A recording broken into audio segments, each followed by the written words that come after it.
Chapter 688. Why did Jiang Junling immediately flee after his defeat, even daring to return to the family? If I were him, I would be too embarrassed to return and have children, just like Jiang Junling.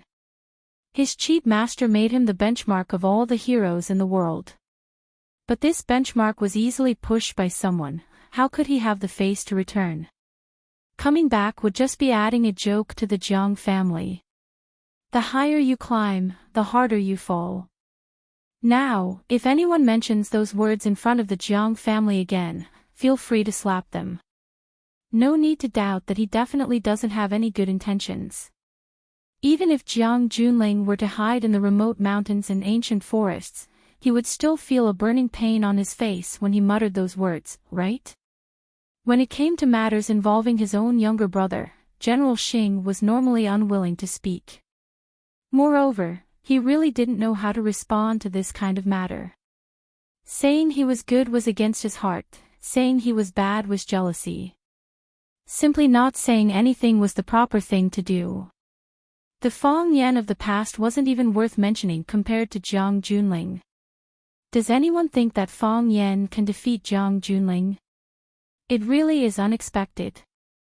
General Xing said with a wry smile. At that time, Fang Yan was just an earthworm, his entire body soft and limp, seemingly without any strength.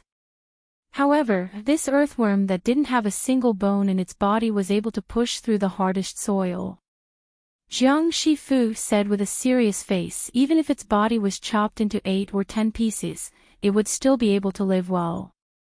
This is a true hero, this is a person truly worthy of admiration, an opponent worthy of respect, an enemy worthy of reverence.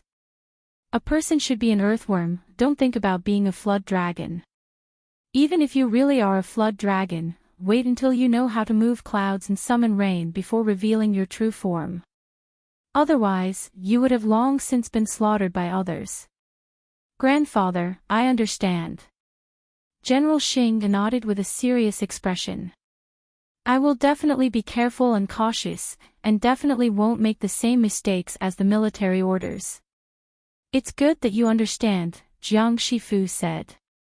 Because of that brat, our general family has suffered heavy losses. Your fifth uncle has a knot in his heart and is resentful. No matter how arrogant Junling is, he is still a capable child of our general family. He has suffered losses time and time again and has been bullied time and time again. The general family does not look good. What does Grandpa mean? I say that people should learn from earthworms, but don't wait for the earthworm to ascend and become a flood dragon, General Shifu said softly. That brat has the support of the Qin family, and he also has Chao Yen to rely on. He has turned Flower City into his own backyard, so we can't give him another chance.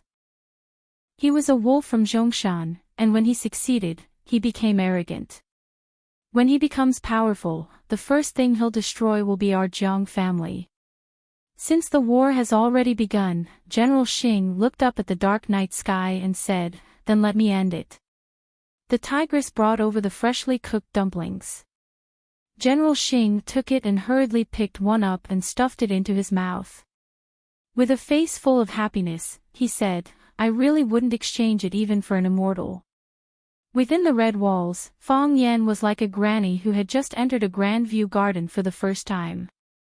He looked around curiously at everything he saw. The place he was standing on had a special meaning in the political landscape of Huaxia. More than 90% of Huaxia's policies and laws came from here. This was the holy land in the hearts of countless people, and also the forbidden land under the feet of countless people. Under the ginkgo tree in the courtyard, the benevolent old man who was often seen on TV looked at Fang Yan with a smile. His words carried a strong Beijing accent.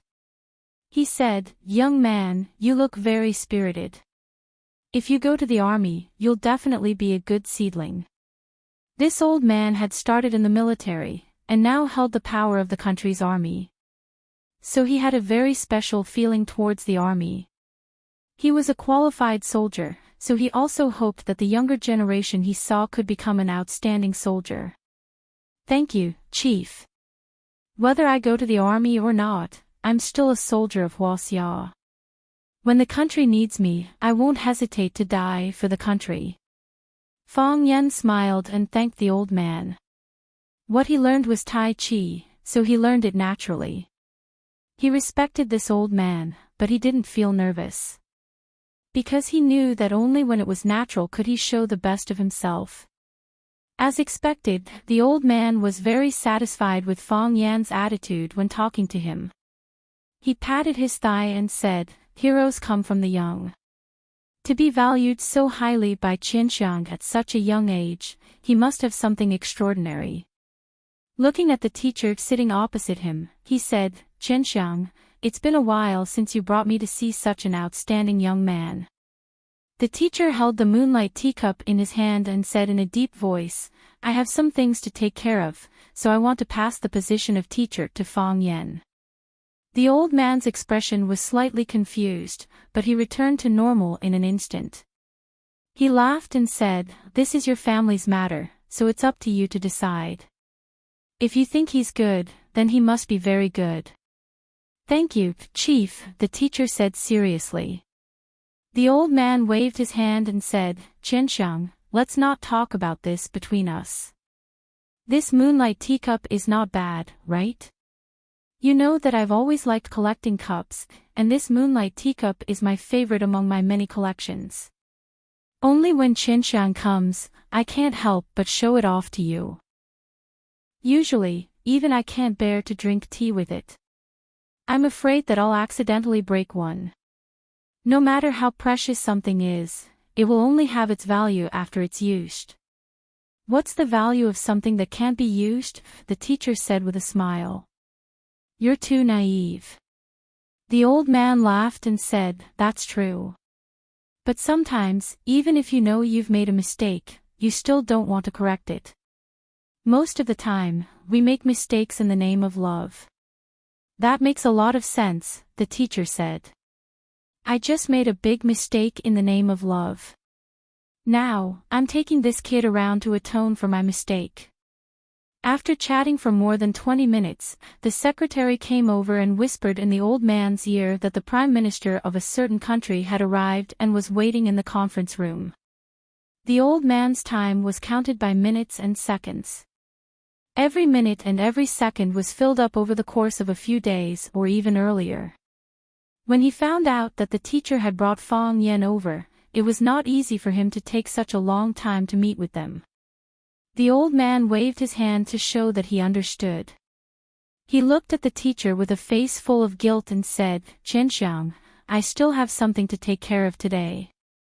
When I'm completely free, I'll go to Swallow Dock and stay there for a few days. We'll drink and play chess, and have a good time. Then I'll wait for you." The teacher also stood up and said, "Go do your work. We won't disturb you anymore." The old man nodded and looked at Fang Yan. "Fang Yan, I think we'll have many opportunities to meet in the future." "Is that so? I want to come here every day to drink tea and ask for advice. But I know that's impossible.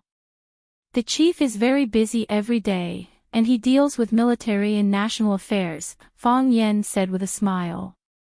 The old man looked at Fang Yan thoughtfully and said, "Meeting you is also dealing with military and national affairs.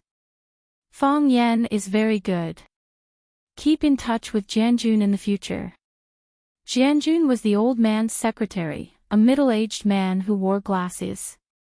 When Zhang Jianjun heard that the chief wanted to keep in touch with Fang Yan, he couldn't help but look at Fang Yan again.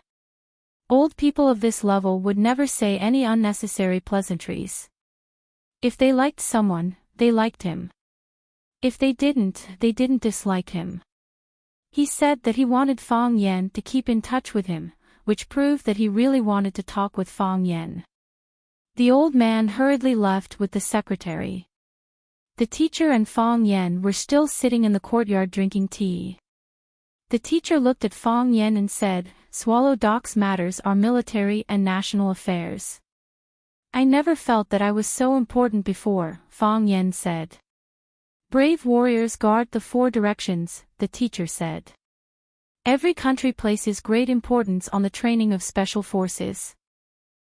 Because most modern wars are local wars and conflicts, when there is no way to send a large number of troops, the existence of an elite force is very necessary. There are even some developed countries that are researching genetic warriors or genetic medicine. Our country started late in this area, or in other words, many people even reject this extremely cruel way of unearthing one's potential at the cost of personal consciousness. The old man just now was one of the people who opposed it. So, the existence of Swallow Dock just happened to make up for this flaw. Warriors unearth their life potential by conforming to the heavenly way and integrating with nature. They don't need injections or drugs, and there are no side effects. So, how can Swallow Dock not be important? Huaxia has 3 dangerous places, and the 3 dangerous places are all at the very edge of Huaxia. Tsang Mountain, Beihai, and Devil Gobi are not even heard of by ordinary people, but every year, there are Swallow Dock or other elites from the inner Jianghu who are sent to guard them. Every year, the soul summoning banner is raised in the village, and every year, new tombs appear in the back mountain.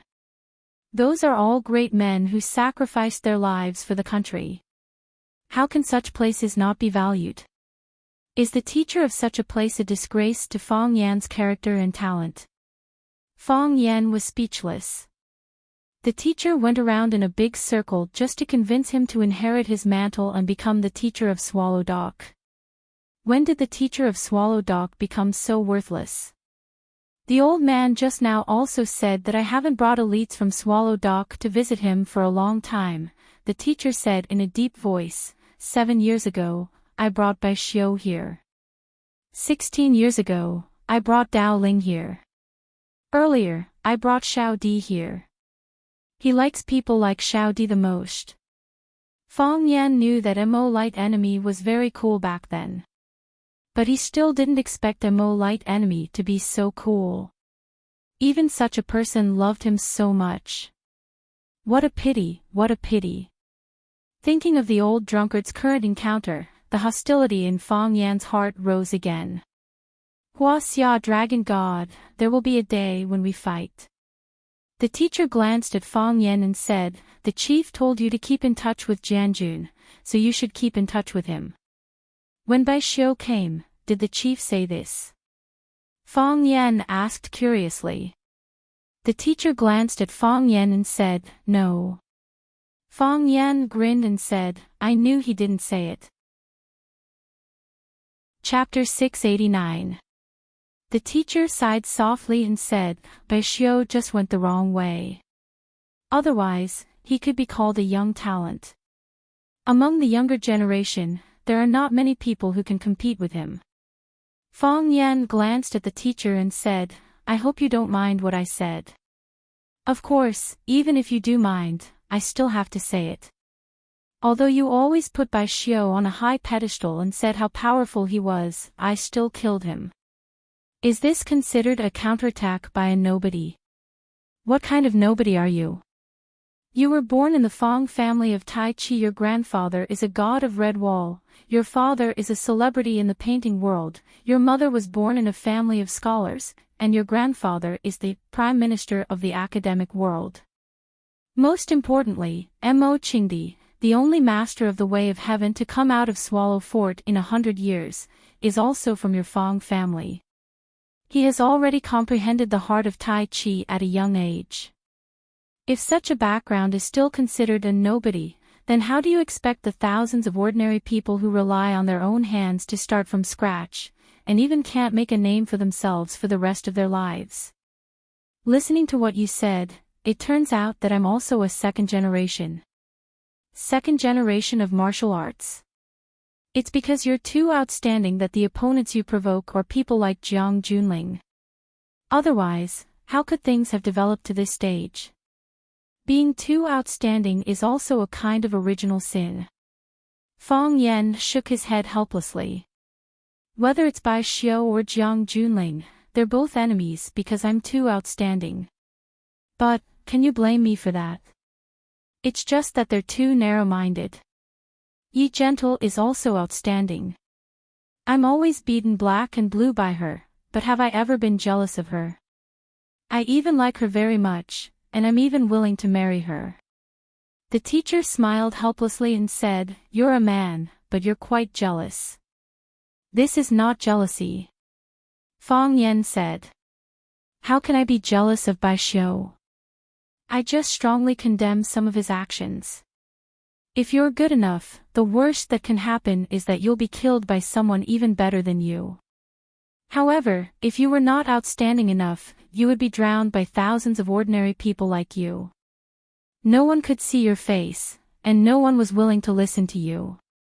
No one would care whether you were happy or sad. You looked like you were walking in a lively crowd, but in fact, you only had yourself as a companion. Which one will you choose? I don't want to be killed by outstanding people, and I don't want to fade into the crowd. I hope I can be the center of attention when I walk in the crowd. I hope that every word I say, there will be countless people to listen to me carefully. I laughed, and the others laughed too. If I cry, someone will cry with me. Fang Yen looked at the teacher with a serious expression and said, I hope to be able to live an outstanding life. When a wild goose flies over people's heads, it still knows to scream a few times at the top of its voice to let people know that it has been here. The teacher nodded in praise and said, It is not easy for us to come to this world. How can we not leave behind something? What kind of people are the big winners in life? The heroes who fought bravely, the pillars of the country, the great poets who left their names in history, for thousands of years, their names shone in the long river of history and were commemorated and sung by countless people. They were the real winners in life. Some people can manage for a lifetime, while others manage for generations.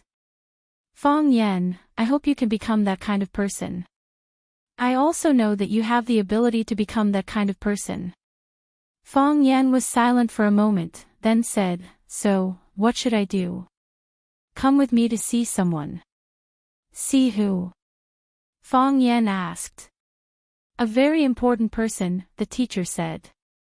More important than Jiang Shifu and the bureau chief. Fang Yen was shocked. 100 times more important than Jiang Shifu and the bureau chief, the teacher said with absolute certainty. Fang Yen was so shocked that he could not speak. The teacher asked if Fang Yen had time today, and Fang Yen said yes. So the teacher brought Fang Yen to Yanjing to see the old general, Jiang Shifu, and the old chief behind the red wall. These two old men were influential figures in Huaxia. One could stir up the economy of a country with a stomp of his foot, and the other could mobilize millions of lions with a word. Especially the latter one, he had a decisive position on the map of the entire world. But the teacher said that he was going to bring Fang Yen to see someone 100 times more important than them. What kind of person was that? Fang Yan's face was flushed, and his body trembled slightly. He knew that the teacher had a very deep network of connections, but he did not expect that he could follow behind him and see all the heroes in Yanjing. Out of the red wall, across the moat, through the black tortoise gate, turned right on Chang'an Street, and entered the old Huimin Street. After passing a dozen shops, the teacher stopped in front of a small noodle shop. Fang Yen looked up and asked, Is this the place? This is the place, the teacher said with a nod. In order to prove that he did not lie to Fang Yen, he pushed the door open and walked in. Fang Yen looked up again at the name of the noodle shop, a bowl of mixed sauce noodles. Only then did he push the door open hesitantly and walk in. The teacher had already found a seat and called out, 2 bowls of mixed sauce noodles. Fang Yen sat across from the teacher and said, Teacher, where is the big shot you mentioned? Right here, the teacher said. Fang Yen looked around at the simple facilities of the noodle shop and said, Why is the big shot here? The chef of this noodle shop is a big shot. He is a hidden master. Fang Yen asked with wide eyes, his face full of expectation. The mixed sauce noodles he makes are very delicious, the teacher said. Fong Yan wanted to jump up and curse. These old guys, your humor is not humorous at all. I hate listening to your jokes the most. Who can be more important than the chef of mixed sauce noodles who can fill our stomachs and not starve to death? The teacher saw Fong Yan's disappointed expression and said with a smile. This mixed sauce noodles is the most authentic in Yanjing. Every time I come to Yanjing, I have to come here to eat. In the beginning, I could eat 3 bowls at a time. Later, I could only eat 2 bowls. Now, I can only eat 1 bowl. Fong Yan did not want to talk to him. No matter how delicious the mixed sauce noodles are, it is just a bowl of mixed sauce noodles. This old man is too much. If you want to eat something good, you can just tell me. I'll lead the way, and I'll treat. Was there a need to be so secretive?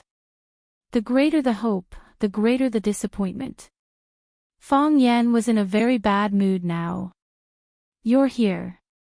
A crisp voice with a Beijing accent sounded beside his ear. Fong Yan looked up and saw a girl in a white dress walking towards them. The girl was young and immature. Her soft long hair draped over her shoulders and she wore a floral apron around her neck. She looked fresh and refined. The girl walked in front of Fong Yan and the teacher. She smiled at Fong Yan and said to the teacher, Grandpa Long, do you want 2 bowls of mixed sauce noodles? Little Bai, didn't you go to school today? Grandpa Long, today is Sunday. I don't have to go to school. Did you forget? The girl looked very familiar with the teacher and replied with a smile. Oh. The teacher nodded and said with a smile, so it is Sunday. Grandpa, you are confused. Grandpa Long, you are confused about small things, but you are smart about big things. The girl winked at Fong Yan and said jokingly. No one is smarter than you. You little brat, you only know how to flatter Grandpa. The teacher said with a smile. But this time Grandpa has no gift for you. Humph, the girl wrinkled her nose and said with dissatisfaction, I knew you didn't bring me a gift. You stingy brat, drink cold water. Ha, I don't want to drink cold water. I came to eat mixed sauce noodles. The teacher smiled happily, and the wrinkles on his face smoothed out a lot. It could be seen that he liked this little girl very much. The teacher pointed to Fong Yan sitting opposite and said, he is called Fong Yan. The girl looked at Fong Yan and said, Big brother Fong Yan, don't be with this stingy old man. If you learn his stingy habits, no girl will like you in the future. Fong Yan nodded and said with a worried expression, I will separate from him after eating this bowl of noodles. The girl giggled and said, yes, quickly separate from him after eating the bowl. You can't be with him for too long. You two are quite congenial. The teacher said with a smile. Of course. The girl raised her beautiful and flawless face and said, Big brother Fong Yan is young and handsome, and he is not stingy. How do you know he is not stingy? The teacher looked at Fong Yan and said, I don't see you give her any gift. Why is this girl saying good things about you? Fong Yan also looked back at the teacher and said, Didn't my aunt say that I am young and handsome? This is a world that looks at faces. Sir, don't force yourself too much. Since little Bai is speaking for you, you should give her a small gift. The teacher looked into Fong Yan's eyes and said, Sir, do you think it is necessary? Fong Yan looked at the teacher and asked. The teacher nodded seriously and said with a firm voice, It is very necessary. Fong Yan thought for a moment and took out a heart-shaped stone from his pocket and said, I accidentally found this when I was walking by the river. The girl took the stone and said happily, Ah, it is the same type as Li Qin. Chapter 690. The same as Li Qin. Fong Yan was stunned for a long time and asked, What's the same as Li Qin? Don't you know? The girl had a contemptuous expression that said, Uncle, "You're out," and said, "There's a very handsome teacher in our school named Li Qin. Every time he pursues a woman, he will give her a heart-shaped stone." The girl raised the small stone in her hand and said, "It's exactly the same as this one." Later, he fell in love with Teacher Wang from our school. Teacher Wang posted a photo of the small stone on WeChat and said that it was accidentally picked up by Teacher Li Qin while walking by the river. It represented his wholehearted love for her. As a result, Teacher Zhang and Teacher Lin from our school also posted photos of their small stones on their WeChat moments at the same time and said, "Li Qin, your family runs a tourist souvenir shop, right?" Later, we found out that Teacher Li Qin's family does run a souvenir shop. There are as many of these heart-shaped stones as you want. Nowadays, if the boys in our school pursue the girls they like, they will also buy one of these heart-shaped stones as a gift. It has become a trend. This is a very popular thing. "My piece is different from Li Chen's," Fang Yan said with a serious expression. He pointed to the dark purple star-shaped stone in the little girl's hand and said, "Do you know what stone this is?" The little girl shook her head and said, "I don't know." "Isn't it just a stone?" "This is a meteorite," Fang Yan said. "It's a meteorite that hasn't burned out outside of Earth. It deviates from its original orbit or quickly falls to Earth in pieces. The meteors we often see are these large stones that are burning and finally disappear completely, or a small piece falls on Earth. A meteor that hasn't burned out isn't rare, but it's extremely rare for it to turn into such a heart shape after burning. Don't you think this stone is much heavier than a small stone of the same size?" The girl rubbed the heart-shaped stone in her palm and looked at Fang Yan with admiration. She said, "Brother Fang Yan, you're amazing. I also found it by accident. I thought it was quite interesting, so I kept it," Fang Yan said with a smile. Fang Yan didn't find this stone by the river. He saw it in the antique shop of the Blue Mountain Club in Lanshan Valley and took it back to give it to Yiro. He didn't even have time to send it out before he followed his teacher to Yanjing City. Now that the teacher was forcing Fang Yan to give the little girl the gift, Fang Yan had nothing else in his hands, so he had to give the small stone away. Anyway, it wasn't something too rare. If he wanted it, he could just ask Lan Shanggu and the others to help him find it. If he couldn't find it, he would just polish it. Such a small problem wouldn't stump a smart person like Lan Shanggu. If Teacher Li Qin told such a story like you, Teacher Zhang and Teacher Lin would definitely not be angry, right? It turns out that the stone isn't important. What's important is how you spin the story around the stone. Fang Yan was drinking tea, and he almost spat out the tea in his mouth. The teacher was amused by the little girl's words and laughed. Looking at the embarrassed Fang Yan, he said, "You're one of the few sharp-tongued people in Swallow Dock. Usually, no one can make you suffer. How about it? Did you meet an expert today?" "I was talking to her seriously, but she misunderstood me," Fang Yan said with a wry smile. The little girl bowed slightly to Fang Yan. The V-neck of her white cotton dress hung low, revealing the girl's small chest that was like a baby pigeon. She smiled at Fang Yan and said, "Brother Fang Yan, I'm joking with you. Thank you for your gift. I know that this stone is different from Teacher Li Chen's stone. This is a meteor, a heart-shaped stone that heaven gave me." The teacher waved his hand and said, "All right, girl, go in and serve us the noodles. Help us put more marinade. Your grandfather always puts too little. It's too stingy." The girl made a face at the man and ran in with a smile on her face. The teacher retracted his gaze and looked at Fang Yan and said, "Her name is Bai Jia, Bai Xiu's sister." "I guessed it," said Fang Yan.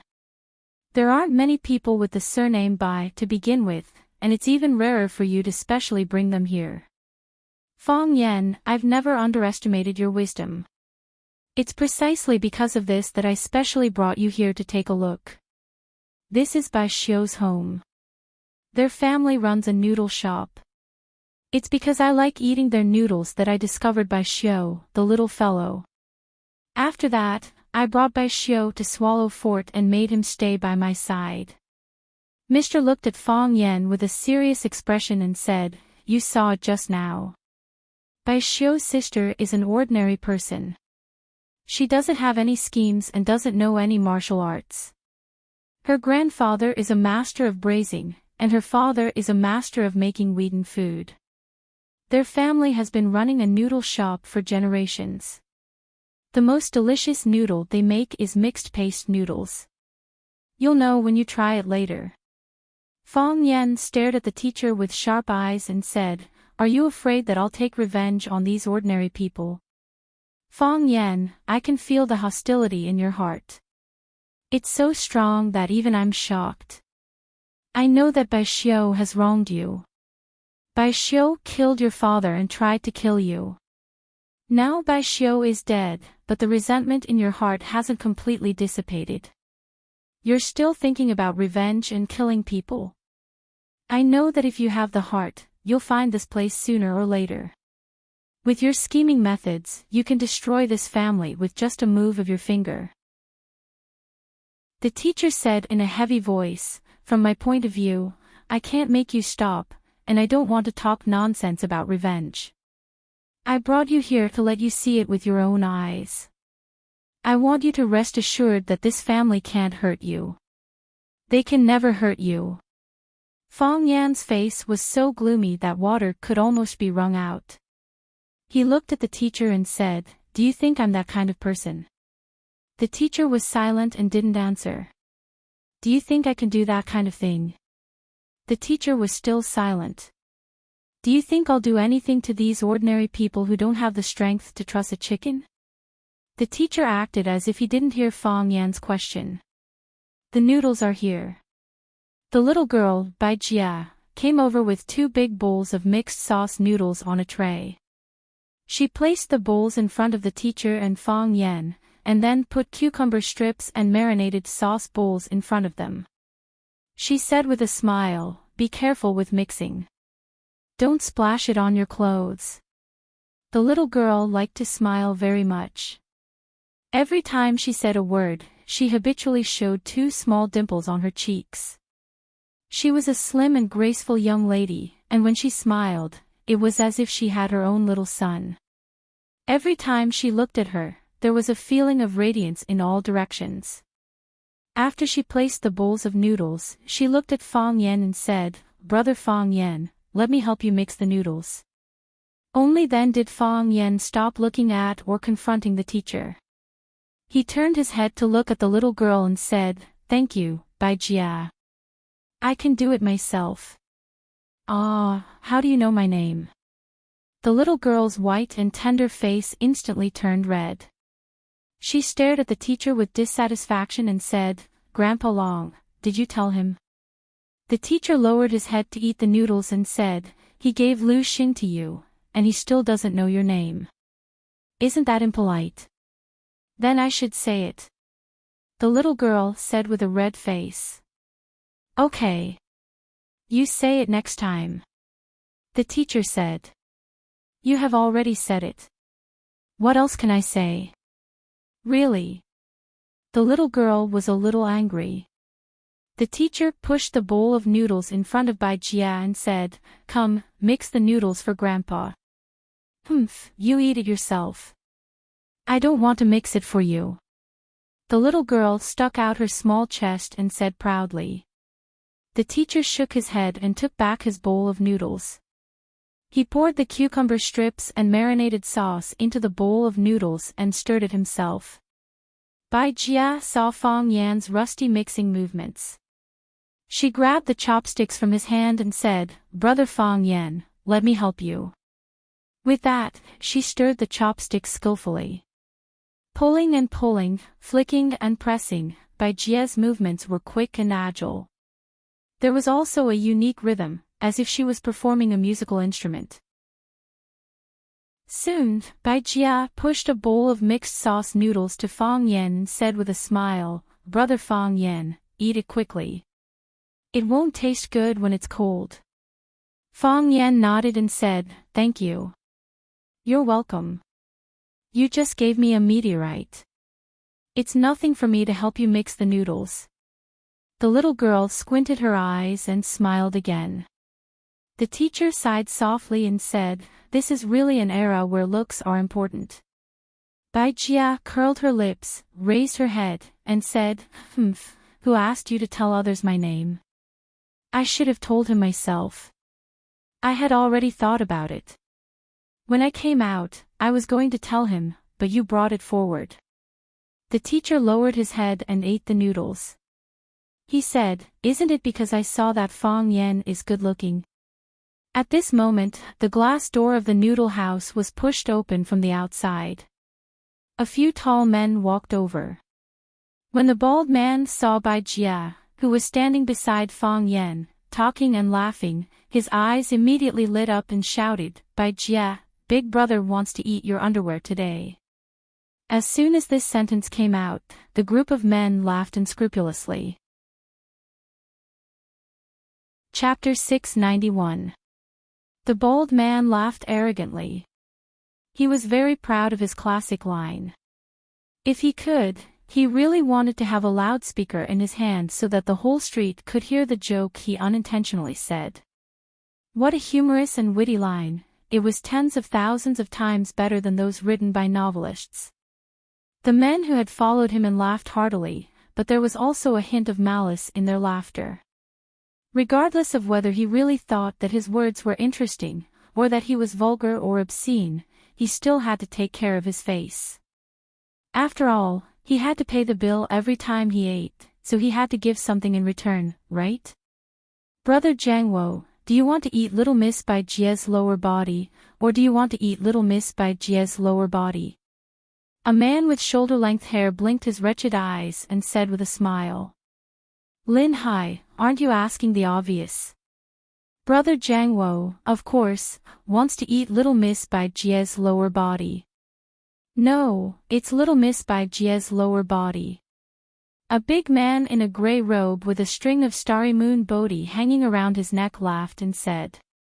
He looked exactly like a swindler on the street who pulled young girls and young wives to sell amulets. Isn't that the same meaning? What's the difference between Bai Jia's lower body and Bai Jia's lower body? Can't they all be eaten? They should also be delicious, right? In the middle of the crowd, an enchanting pretty boy said in a coquettish voice while holding an orchid root.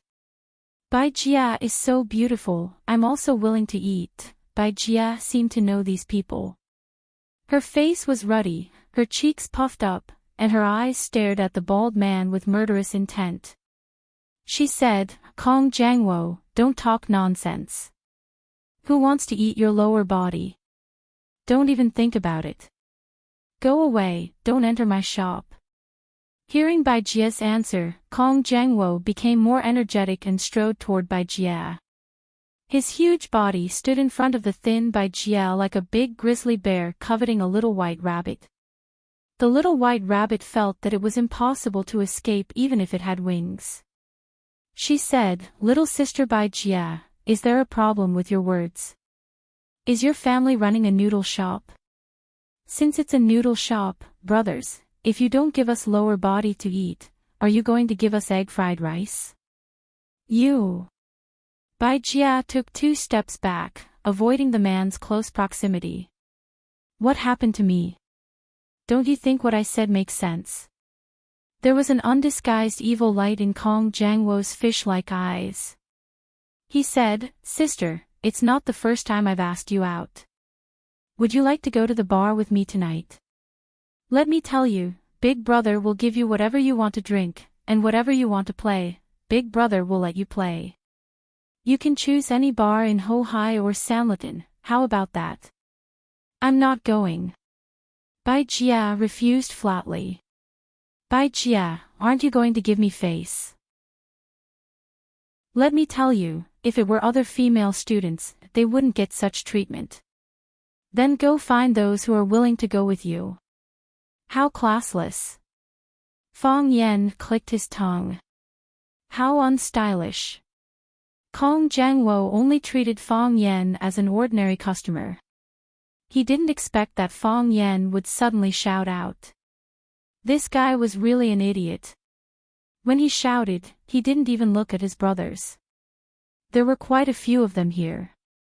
You sat together with an old fart, and if you really fought, your side wouldn't be enough. Everyone wanted to be a hero and save the beauty, but before that, they had to think about whether they were a hero or a coward. Even if the coward saved the beauty, most of the time, they would only get a, "You are a good person," in return, and then the sister would disappear without a trace. When the police came to investigate, no one would help them make a statement. Kong Jiangwo's gaze finally shifted to Fang Yan's face.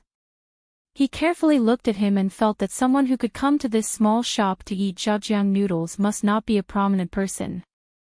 How could a prominent person come here to eat 18 yuan for a big bowl of zhejiang noodles?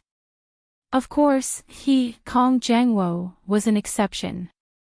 If it wasn't for Bai Jia, he wouldn't be willing to bring his brothers to this broken shop to eat noodles. Going to the Wang Lao Air kidney shop in Tianmen to eat skewers and drink beer was a decent life. Slap. Kong Jiangwo's fleshy palm slapped hard on Fang Yan's shoulder. Fang Yan frowned slightly, but he didn't say anything. He just lowered his head and finished the long strip of noodles in his mouth. He had to admit that Bai Xiu's zhejiang noodles weren't as delicious as the teacher said. No matter how delicious it was, wasn't it just a bowl of zhejiang noodles? Moreover, the diced meat was so little, and the marinade wasn't spicy enough. He didn't know how this broken shop could stay open for so many years. Why didn't Bai Xiu starve to death in the past? While thinking about this, Fang Yan opened the chili sauce bottle on the table and poured a big spoon of chili oil on the dough. He stirred it vigorously, and the taste was especially different. It was so spicy that it was refreshing. "Brother, what are you talking about?" Kong Jiangwo bowed slightly and said with a smile. Because his big fat head was too close to Fang Yan's bowl, Fang Yan was particularly worried that the sweat on his face would drip into his bowl. Although the rice and porridge were earned by the sweat and hard work of the farmers, if someone were to directly pour someone's sweat into the porridge, perhaps not many people would be able to eat it. Fang Yan had no choice but to put down his chopsticks. He wiped the chili oil stain on the corner of his mouth with a paper towel and said, "I said it's not classy." "Oh. That's kind of interesting." Kong Jiangwo looked at Fang Yan with a smile and said, "You think us brothers are not classy? That's not how it is." Fang Yan looked at Kong Jiangwo with a serious face and said, "This way of speaking is very uncultured. If he doesn't have any cultured qualities, then this man doesn't need to talk about classy. Qualities are the foundation, and classy is a deeper level of self-restraint." Kong Jiangwo was amused. The big hand that patted Fang Yan's shoulder began to exert force and said, "Then what kind of way of speaking do you think is more classy? For example, what you said just now is very wrong." Fang Yan had the appearance of a good teacher. He seriously discussed with Kong Jiangwo. As for the gravity on his shoulder, if this fatso wasn't afraid of dislocating his claws, he could continue to exert force and treat it as a free massage. "What did you say just now?"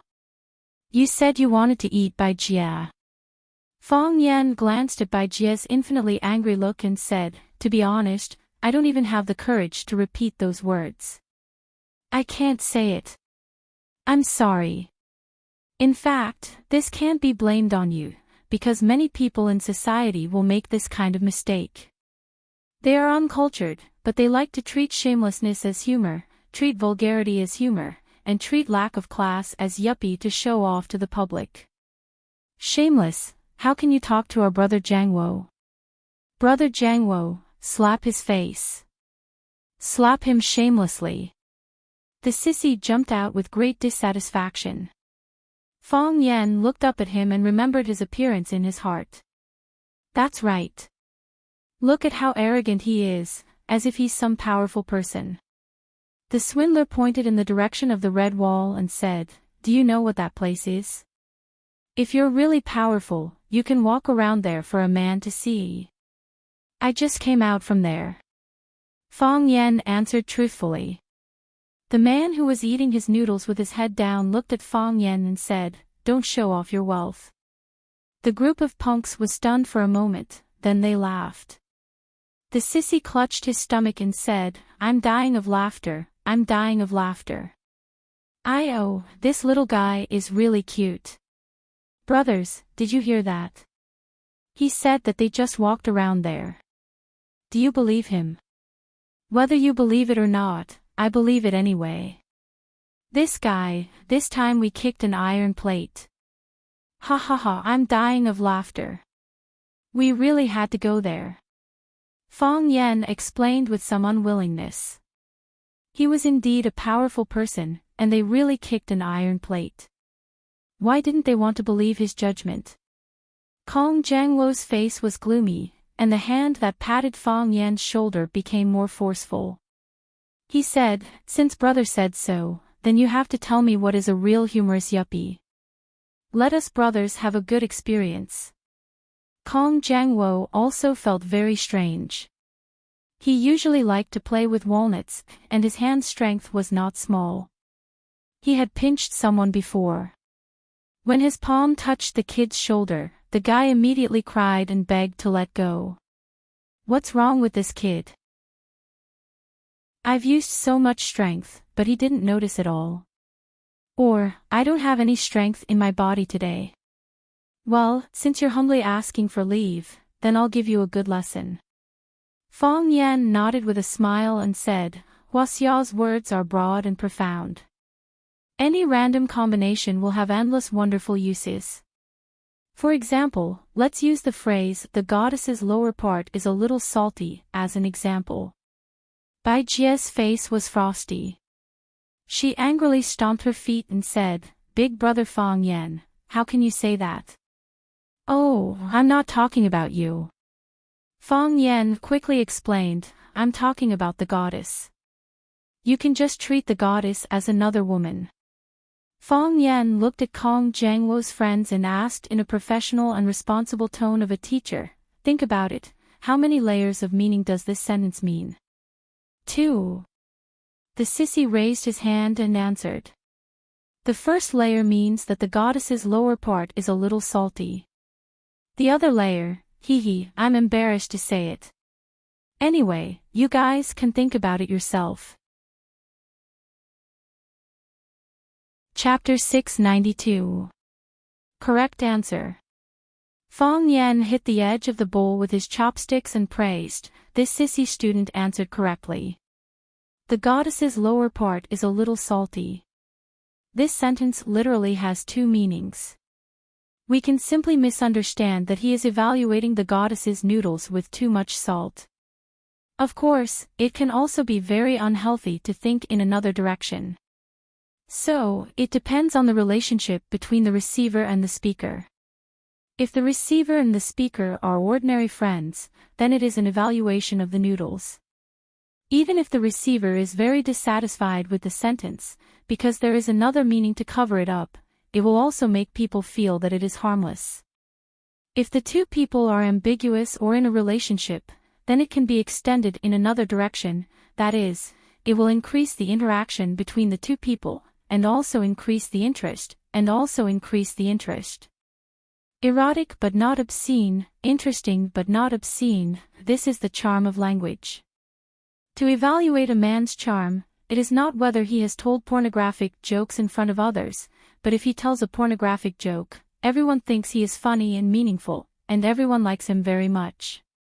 Fong Yan glanced at Kong Jiangluo and said, "You went straight to the point, saying that you want to eat the goddess's lower part. You have blocked your way out. You are naked and do not hide your lustful shamelessness and restless desire in your body." The disadvantages of this kind of expression are, first, it proves that you are a hooligan. Second, it proves that you are an uncultured hooligan. Third, girls will never go to a bar with this kind of uncultured and unclassy hooligan. I am talking about good girls. If you throw out 1 million, there will still be a lot of bad women who are willing to be inhuman for you. Everyone looked at Fong Yan with wide eyes, as if they were looking at a dinosaur from Jurassic World. This guy doesn't want to live, right? Kong Jangwo's friends thought. This guy definitely doesn't want to live. Kong Jangwo thought. Brother Fong Yan is so interesting. Bai Jie's annoyance turned into a blush, and she looked at Fong Yan without blinking. This kid. The man raised his head to look at Fong Yan for a while, and then lowered his head to eat his noodles. For an old man like him, there really weren't many things in this world that could surprise him. Even when his disciple Bai Xiu was killed by Fong Yan, he only sat there in a daze for a while before understanding many things. Brother Jangwo. Sissy couldn't help but remind Kong Jangwo when he saw him standing there in a daze. Why don't you say something? Scold whatever you want, and do whatever you want, we will help you. Don't stifle yourself to death. Kong Jangwo was indeed about to be suffocated by Fong Yan's words. He was angry. He was furious. He felt that he had lost face. It wasn't easy for him to say such a humorous sentence. In order to leave a deep impression on Bai Jie, he thought about his first line for 3 days and 3 nights. How could it be criticized by this kid as worthless? Not only was it worthless, but he also said that he was a hooligan. Yes, he was indeed a hooligan. He didn't deny this. There was nothing wrong with being a hooligan. There was beer to drink, skewers to eat, no need to clock in every day, and no need to be pressured by the boss. However, saying that he was an uncultured hooligan was a slap in the face. Who's uncultured? Who's uncultured? I don't King have anything else but culture. Kong Jangwo's face turned from white to black, from black to purple, and finally from purple to crimson. His expression was ferocious, and his eyes were fierce. He clenched his big hand on Fong Yan's shoulder and said while gritting his teeth, "You said that I'm uncultured, you said that I have no style. I want to see if you have any culture, if you have any style. When we fight later, don't cry." Bai Jie was anxious and shouted, "Kong Jangwo, let go of me. If you don't stop, I will call the police." Then call the police. Who do you think the police will help when they come? Kong Jangwo suddenly turned around and looked at Bai Jie like a vicious dog. He scolded, "Little bitch, sooner or later, I will force myself on you." A person's lack of culture and style would also be reflected in this aspect. He would turn hostile whenever he wanted. Because he had no faith in his heart, he didn't care about credibility. Except for the fear of violence, everything else was bullshit to him. They could be trampled and violated. Bai Jie wasn't used to this kind of dialogue. She opened her mouth, but she didn't know what more powerful words to refute Kong Jangwo. He could scold her as a little bitch and say things like, "Sooner or later, I will force myself on you." However, she couldn't scold Kong Jangwo as a big bitch and, "Sooner or later, I will force myself on you." If she really scolded him like that, Kong Jangwo should be happy, right? In terms of scolding, women were born weak. The man raised his eyebrows slightly. He didn't think it was a big deal. He didn't even put Kong Jangwo and the other little trash in his eyes. However, he didn't like others scolding Bai Jie. Because he really liked this little girl who always acted coquettishly or sulked at him. He treated this girl like his own granddaughter.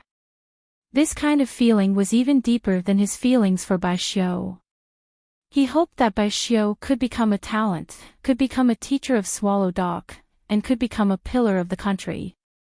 However, when facing Bai Jie, he had no hope. He only hoped that she could be happy. Therefore, he raised his head and looked at Fong Yan again. What he meant was, "Kid, don't quarrel when you can fight." "It's okay." Fong Yan looked at Bai Jie, whose face was red and eyes were filled with tears of grievance, and comforted her with a smile. Don't be fooled by this guy's fat head and big ears. In fact, his body doesn't have much strength at all. His hand was on my shoulder for a long time, but he was actually massaging me. Hearing Fang Yan's words, Bai Jie's tears turned into a smile. She reminded him, be careful, the others weren't happy. The pretty boy looked at Fang Yan with jealousy and said in a resentful voice, Brother Jiangwo, can you use more strength? Don't tell me you've fallen in love with this pretty boy. Look, he has a sharp tongue and doesn't know how to serve people at all. He's not worthy of you at all. Jiangwo, if you don't have strength, let me help you. The swindler in a Taoist robe said aloud. They all knew Kong Jiangwo's strength. Kong Jiangwo used so much strength for a long time, but the kid didn't even kneel down and beg for mercy.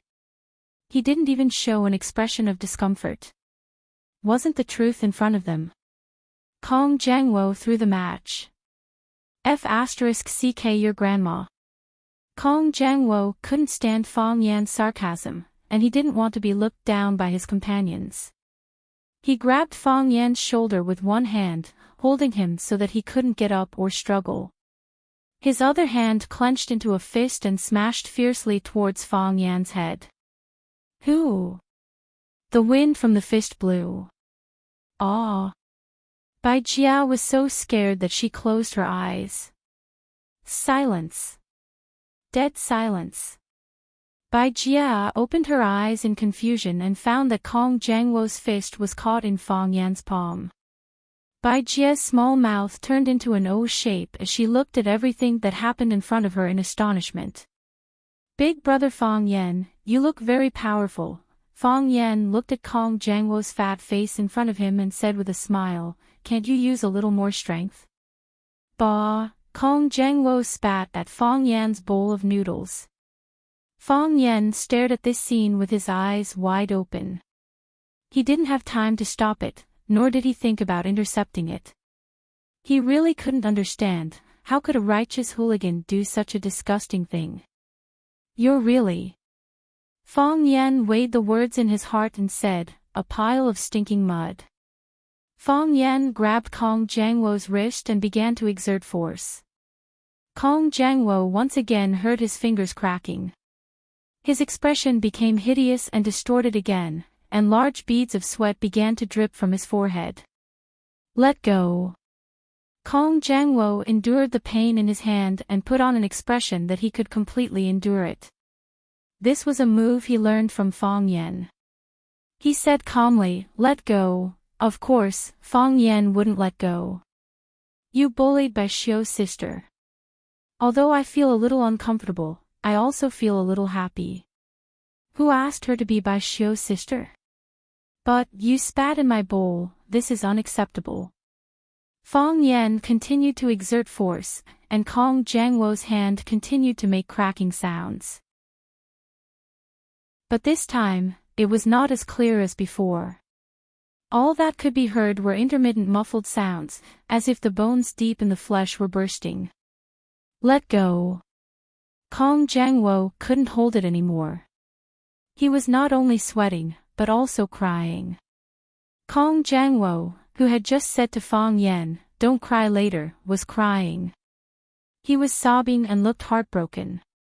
Dad, please let go. Dad, I was wrong. I know I was wrong, I won't dare to do it again, Grandpa.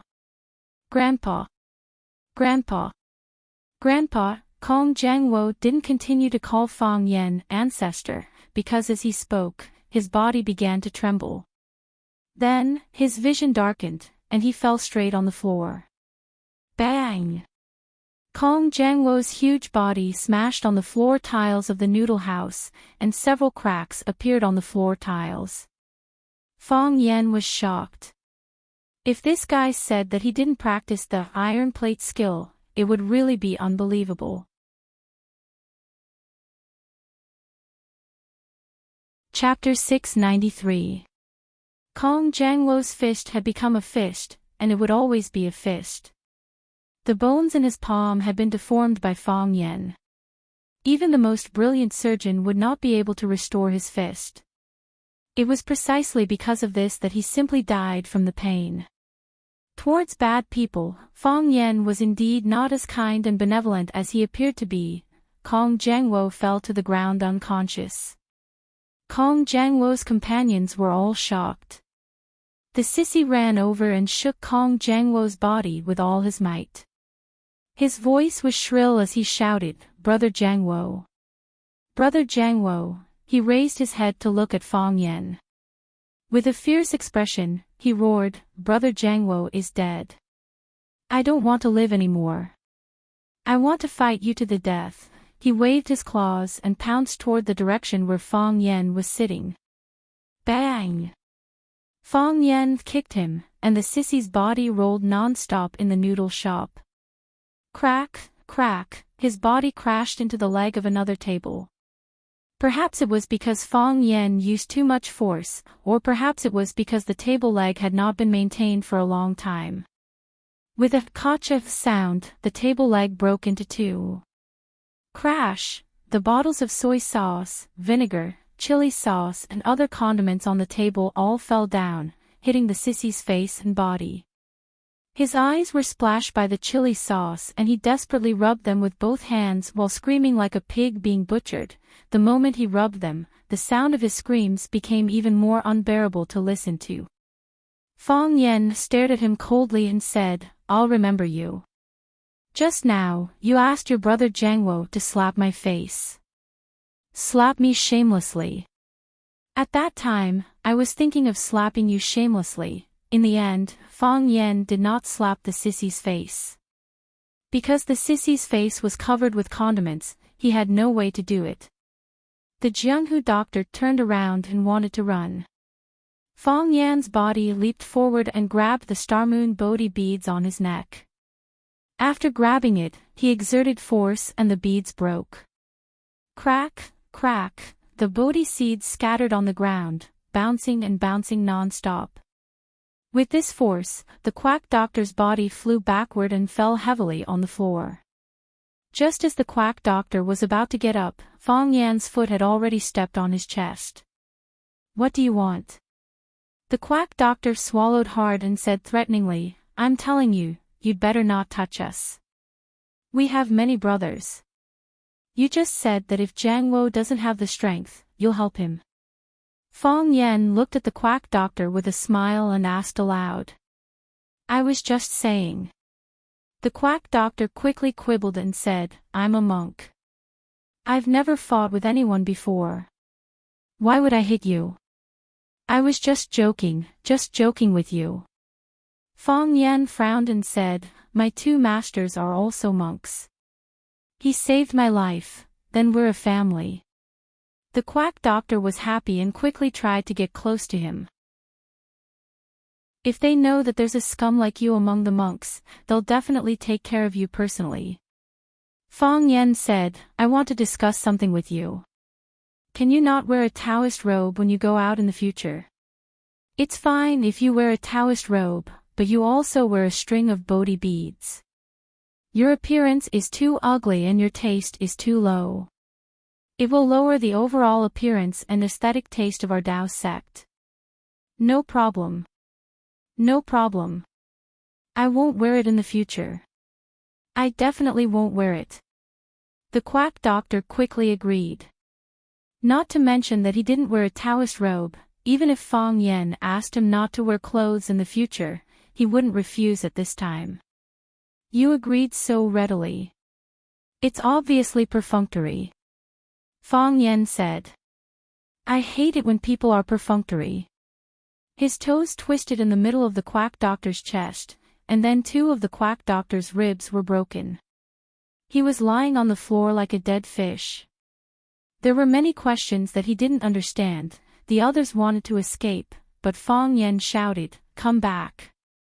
So, everyone stopped at the door and didn't dare to move. "Are you going to leave like this?" Fong Yen asked coldly. Plop, the long-haired little gangster knelt on the ground, kowtowed, and begged for mercy, saying, "Grandpa, Grandpa, we were wrong.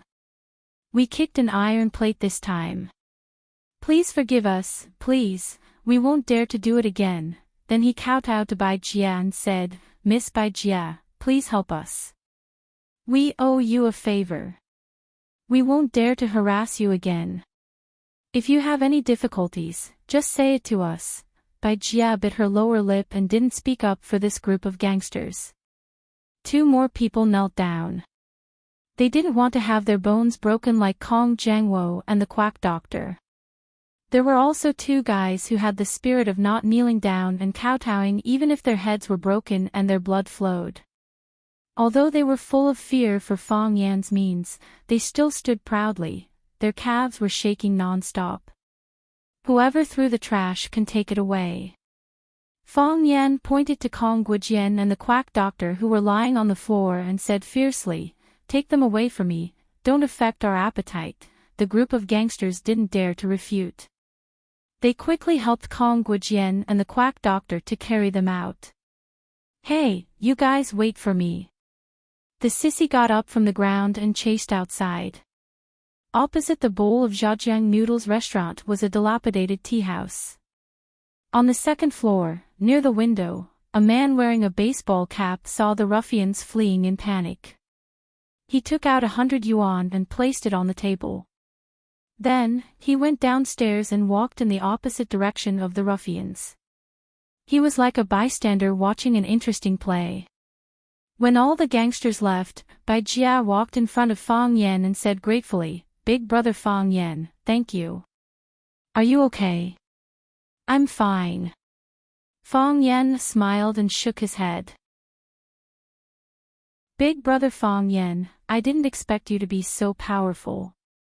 With just one move, you knocked down all the bad guys." The little girl confirmed that Fong Yan was really fine and became happy again. She said, "Kong Jiangwo and the others are too bad. Relying on their connections, they usually swagger around on the street. Before this, they came several times. Every time, they wanted to make a move on people. So annoying, they won't come looking for you in the future." Fong Yan said with a smile. "And?"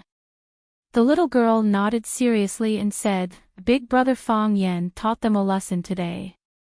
They won't dare to come again in the future." Knowing that Fong Yan's bowl of noodles was spat on, Bai Jia said, "Big brother Fong Yan, I'll ask Grandpa to make another bowl of Zhajiang noodles for you. Don't eat this bowl. Let's go. I'll take you to the backyard to wash your hands." Fong Yan nodded and followed Bai Jia to the backyard. While the teacher was eating the noodles, an old man with an apron around his neck sat opposite the teacher. "Bai Xiu was killed by this kid?" the old man asked in a deep voice. His face was as black as iron. There was no expression of sadness or joy on his face. "His name is Fong Yan." The teacher put down the chopsticks in his hand, sighed softly, and said, "Like Bai Xiu, he is the most outstanding young man in Swallow Fort. What a pity. Just now, I thought of poisoning the bowl of noodles," the old man said. The teacher nodded and said, "I know. I also had this worry, so after the noodles came, I tasted them first. That kid was brought by me. Even if there was poison, I had to taste the poison for him first. I've eaten your Zhajiang noodles for decades. If there's any strange smell, I can easily tell. You can't fool me. I knew you would taste the poison for him, so I held back and didn't poison it," the old man said. "I don't blame him. But I just want him to die." "What happens after he dies?" The teacher's expression was calm, as if everyone was discussing a very insignificant matter. "What happens after he dies? Will there be anyone from your Bai family who can survive? You know Bai Xiu's ability. Even he couldn't touch Fong Yan. Bai Xiu was killed by him. You can imagine what kind of scheming methods this kid has. I brought him to see Jiang Shifu. I brought him to see the old chief. After thinking about it, I brought him to see you guys. Why did I bring him here? Because I'm afraid. Bai Xiu killed his father. If he wants to destroy your Bai family, then he can really destroy your Bai family. Bai Xiu is the only male in the Bai family. The old man said. He killed Bai Xiu, which is equivalent to destroying our Bai family. Silly. The teacher scolded in a low voice. What about Bai Jie? Isn't he a child of your Bai family? Besides, it's not easy to have a grandson. Quan Man and Shuzhen aren't that old. At worst, we can just have another child. These people aren't from your Bai family.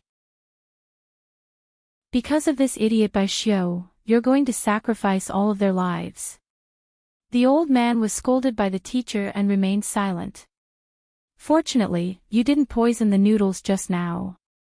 The teacher said, otherwise, your Bai family would really have no way to survive. You saw what happened just now. This kid doesn't hold back at all. He definitely won't give others a second chance. He's ruthless. Even you can't protect us. I'm old. The teacher raised his head and smiled bitterly. Shuanglong, we're all old. If you have time, go see the old chief. He's also old. He knows about Bai Xiu, but he didn't say a word. He praised Fang Yan, said that he's a good kid, and told him to keep in touch with Jianjun. He accepted Fang Yan and acknowledged Fang Yan. If there's no accident, Fang Yan is the teacher of Swallow Dock. The new teacher. Bai Xiu died in vain. The old man muttered to himself. Chapter 694.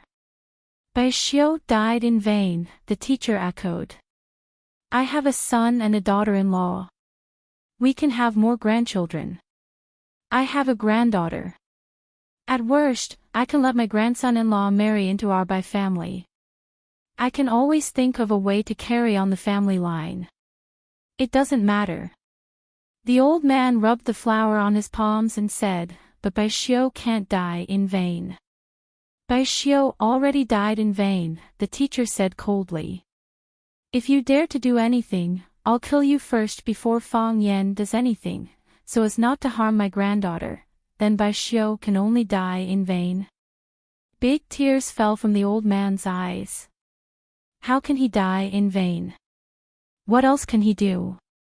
Bai Xiu wanted to kill someone, but his skill was inferior. What else can he do? Why did I bring Fang Yan here? Do I really want to eat this bowl of noodles from your family? I want him to see with his own eyes what the Bai family has become. The Bai family is no longer a threat to him. We won't bring him any danger. I brought him here and let him see with his own eyes. It's countless times better than him coming here himself or sending people to find him. With me by his side, whatever he wants to do, he'll more or less consider this old man's feelings. If he comes here himself, if his friends come here, do you think the Bai family can survive? Things that can be solved with one sentence. Why did I force him to give little Bai a small gift? I was thinking if I should let them recognize a brother and sister.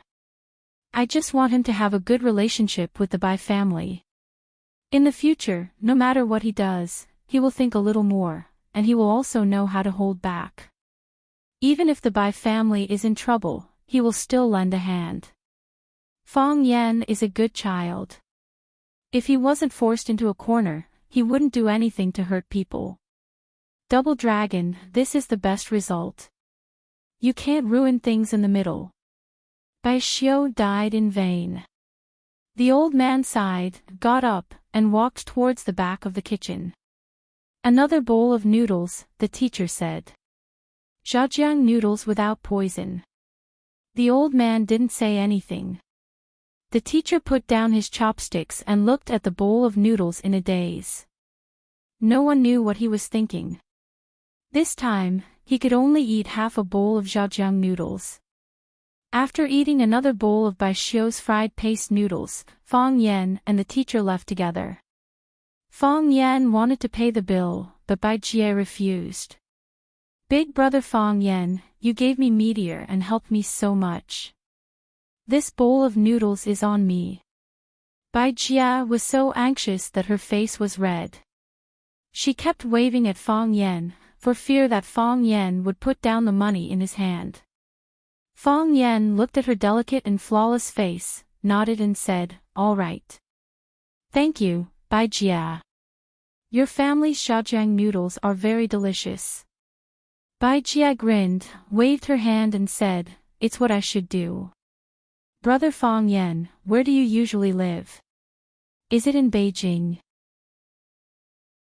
Fong Yan looked at Bai Jie and asked, "What's the matter?" Bai Jie's expression was bashful as she said with some embarrassment, I think I can look for you if there's anything in the future. If those hoodlums come again, I can also ask you for help. Can you give me your cell number?" Fong Yan looked at the teacher, who nodded at him. Fong Yan had no choice but to say, "Sure." Bai Jie happily took out a white mobile phone from her pocket and said, "Big brother Fong Yan, what's your cell number? I'll call you." Fong Yan told her his cell number, and Bai Jie dialed it. Shortly after, the mobile phone in Fong Yan's pocket rang. "My name is Bai Jie." Bai Jie grinned and said, "Big brother Fong Yan, please remember my number." "That's right, I also have a brother named Bai Xiu. He's very handsome, but he rarely goes home. He's teaching in a village. I can introduce him to you in the future." Wang Yao said. "All right." Fong Yan nodded. He knew that Bai Jie shouldn't know the identity of her brother, nor her brother's situation at this time. If she knew that her brother, Bai Xiu, had been killed by him, she wouldn't call him Big Brother Fong Yan anymore, right? One day, she would know. At that time, what kind of eyes would she look at him with? Fong Yan was really looking forward to it. "I think you two are the same kind of people. You can definitely be friends when you meet," Bai Jie said. Fong Yan smiled and said, "I hope so." If he really was friends with Bai Xiu, it would be a blessing. At least, in that case, his father wouldn't die. He would still be alive, still facing him with that cold and stiff face, saying some lessons that even he himself couldn't believe. Fong Yan and the teacher walked away, but Bai Jie still stood at the door and waved at them. Fong Yan turned around and looked. The little girl seemed to be frightened as she hurriedly turned around and ran back. Her head accidentally hit the glass door, causing her to scream in pain. Fong Yan laughed loudly, and his mood finally became a lot more relaxed. The teacher looked at the laughing Fong Yan, and a smile also appeared on the corner of his mouth. "You don't hate me." "Hate you? Hate you for what?" Fong Yan asked aloud. "Bring you to the Bai family, bring you to meet Bai Xiu's family, and use my own way to forcibly change your will," the teacher said. "That's just anger, not hate you." Fong Yan thought for a moment, then looked at the teacher and said, "Moreover, I put myself in your shoes. If I were in your shoes, maybe I would do the same thing as you. People must know how to put themselves in other people's shoes. After putting yourself in other people's shoes, your mind will become a lot more open. Because many times, we can easily become another person. A person that we originally didn't like." The teacher sighed and said, "It's best that you have this idea." He looked thoughtfully at Fong Yan's expression at this moment and said, "The Bai family almost poisoned the noodle bowl, I know." Fong Yan said. "How do you know? Don't you think it's too strange?" Fong Yan said with a smile, "As soon as you walked into the noodle house, Bai Jie came out to greet you, proving that you are a regular customer of the Bai family's noodle house. However, from beginning to end, except for Bai Jie who was busy going back and forth in the Bai family noodle house, no one else came out. According to etiquette, when you came over, they should come out to greet you. In the end, those hooligans provoked and even said such shameless words, but no one from the Bai family stood up for Bai Jia. The reason why I didn't immediately make a move was because I wanted to wait and see how they would deal with this matter. In the end, until the end, I didn't see them appear. When things are abnormal, there must be a reason. At that time, I knew that they had the intention to kill in their hearts. The reason why they didn't want to come out to greet you, the reason why they didn't want to stand up to help Bai Jia, maybe there was only one reason. They wanted to kill. If they wanted to kill, they couldn't easily stand up. Because they knew who I was, they were worried that they would reveal their resentment when they saw me. They were worried that I would see through the means they were about to use. They knew that they couldn't beat me, so the best way to kill me was naturally to poison the noodle house. So, they dared not come out to see you, or dared not come out to see me. The teacher was silent for a long time and said, "It's precisely because of this, because nothing can be hidden from you, so I told them not to provoke you." At this time, they had no ability to protect themselves. Only I sold my old face to support them. Fong Yen looked at the teacher and said, "Sir, there's one thing you're wrong about." "What's wrong?" "You don't know me well enough." Fong Yen said. "For example, many people think that Bai Xiao and I are the same kind of person, and Bai Jia also thinks that I am the same kind of person as her brother, but I am not the same kind of person as him. My nature is good, and my heart is peace-loving. I won't harm people's lives and break up their families because of interests or other trivial things. I want everyone to live and live well. I know that every debt has a debtor. Bai Xiao killed my father, so I have to kill Bai Xiao. No matter what, I have to kill Bai Xiao. No matter who interceded in the middle, I have to kill Bai Xiao. But I won't kill his parents and family just because he killed my father. If I did that, I would become another Bai Xiao, speaking of which, I suffered a big loss. If someone said that they would kill your family, they would kill your family, but you could only find the real murderer to take revenge. But, aren't good people often at a disadvantage? If no one was willing to suffer a loss. If someone scolded you, you would scold that person's entire family. If someone accidentally hit your family with a car, you would hit that person's entire family. If someone hurt your family, you would kill that person's entire family. How could that be considered a normal person? This is a homicidal maniac that everyone is afraid of. I think Wen Wan will not fall in love with such a man, and you dare not give the position of Swallow Fort teacher to such a person, right? Fong Yen looked at the teacher, looked at his old face, and said in a deep voice, "How can there be real revenge in this world? At most, it's just revenge. The victim always suffers more. Because, if there is a choice, most people hope that nothing has happened, and that the people they care about the most are still living happily and healthily." Chapter 695. Junling, a famous celebrity clubhouse in Yanjing. The clubhouse was founded by Hua Xiao's piano goddess, Li Junling, with an actual usable area of 3,000 square meters. The clubhouse was divided into 4 areas, designed according to the 4 themes of Scotch whiskey, red wine, Japanese food, and cocktails. On the side of the bar in the cocktail area, there was a performance stage with advanced sound equipment. On it was a Steinway ruby and ebony piano worth 1.5 million. Li Junling, the piano goddess, would also hold small concerts here from time to time. After the performance, there was no need for any post-processing, and it could be directly recorded into a CD. In addition, in the hotel next to it, there were also supporting facilities such as a spa and a gym, fully satisfying the various needs of the rich for enjoyment and privacy. Of course, it was not easy to enter here. Not only did one need to have a certain status, but they also needed to pay hundreds of thousands of membership fees every year. Fong Yen stood at the entrance of Junling Clubhouse.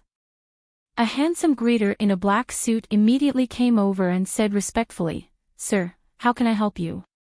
Fong Yen looked at him in surprise and said, "You don't look down on me." Fong Yen had read a lot of novels. In the novels, when the hero dressed like a loser went to a more luxurious place, he would always encounter all kinds of contempt from the security guards or greeters at the door. Fong Yen was also dressed very ordinarily today. Why was this handsome greeter so polite to him? It was not scientific. The smile on the greeter's face stiffened, but he still tried to squeeze out a smile and said, "Sir, how could you have such a thought?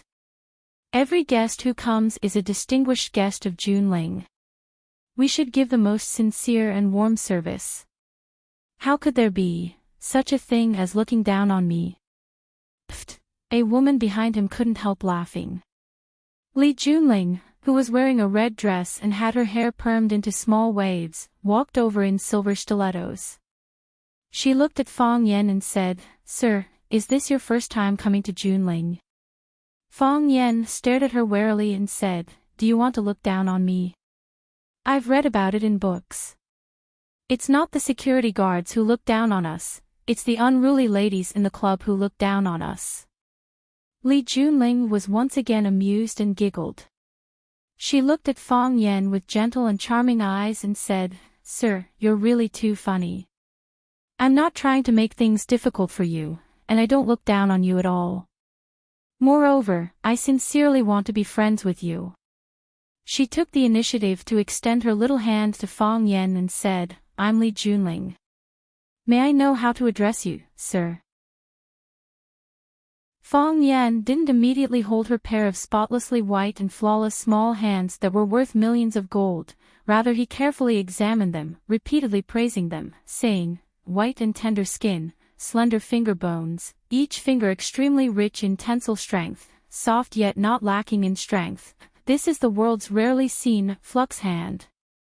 It's just like the bowstring of an arrow. When it's pulled, it can make a clanging sound, and it's full of strength." Fong Yen raised his head to look at Li Junling and said with a smile, "No wonder you can become a piano expert. God has given you a pair of enviable hands." Li Junling looked at Fong Yen in astonishment and said, "Sir, you know this is a flux hand?" "I know a little."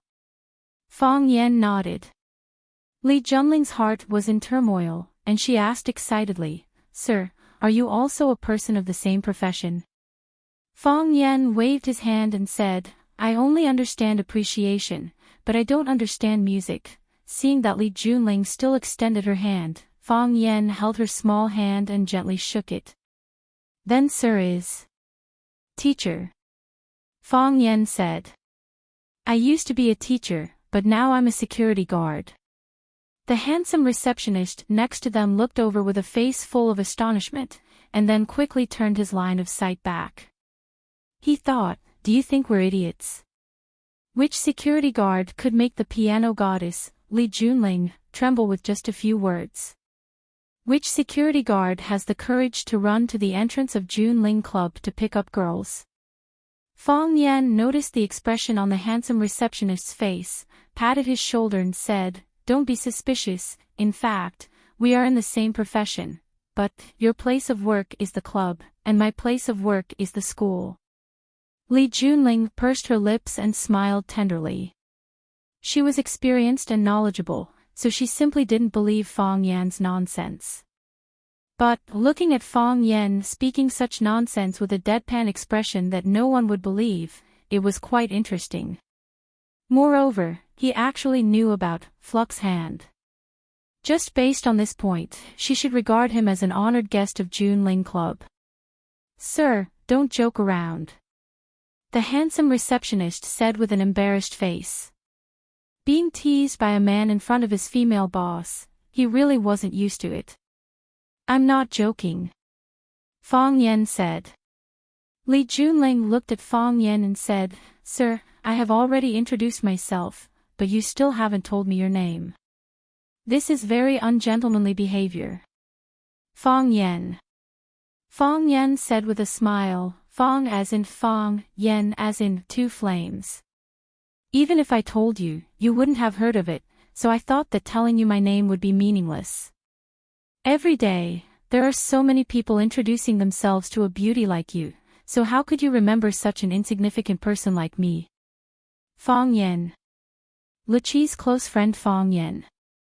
Li Junling stared at Fong Yen with wide eyes. Luqi's close friend. Fong Yen was surprised, and said with a bitter smile, "What do you mean? Don't you know? The matter of Luqi specially going to watching to see you has already spread throughout Yanjing. Many people say that you and Mr. Luqi, say that you have a close relationship, and that you might be lovers." His courtship failed, and in his grief, he left his work in the Blue Sky Club. I still want to go to the Blue Sky Club to see Mr. Luqi's masterpiece. This time, it was Fong Yan's turn to stare with wide eyes and said, "How can you casually slander someone's innocence?" "But Mr. Luqi has never denied it. I'm saying that you're slandering my innocence," Fong Yan said angrily. "I'm someone with a girlfriend." Li Junling no longer knew how to describe her feelings. To borrow a phrase she had accidentally seen in an airplane magazine, it was, 10,000 alpacas are galloping in her heart. The person he was rumored to be Luqi, one of the 7 fanatics of Huaxia. Although she was somewhat famous in the world of the piano and was even praised as the piano goddess of Huaxia, she knew very well that she was still several Li Boyongs inferior to Luqi. Li Boyong was her father. "I have to talk to Lu Yun," Fong Yan said. "If you're not prepared to give me a status, you can't casually use my reputation," and invisible posturing was the most fatal. Li Junling thought to herself that those scions who often flaunted their luxury cars and mansions around her were nothing compared to Fong Yan. No matter how many sports cars and villas you have, do you have the ability to be friends with Luqi? If you have the ability, go and spread a rumor with Luqi. Li Junling looked at Fong Yan and asked with a smile, "Mr. Fong, are you here to meet a friend?" "Yes." Fong Yan nodded and said, "I have a friend inside." "I'll take you in," Li Junling said with a smile. "Which friend do you want to see? Don't tell me that Mr. Luqi is inside. I'll be so excited that I was lucky enough to hear her play once and became her brainless fan on the spot." "It's the Arasima duo," Fong Yan said with a smile. "Oh, a beautiful girl duo. So you like this type?" Li Junling teased. "The two of them have been especially popular in recent years." "No matter how popular they are still my students," Fong Yan said with a smile. Li Junling nodded and said, "I know. You have indeed been a teacher, and they are really your students. Xia Tian and I are good sisters. She has told me a lot of things." Fong Yan nodded and said, "The entertainment circle is only so big. It's understandable that you are familiar with each other. Which box are they in?"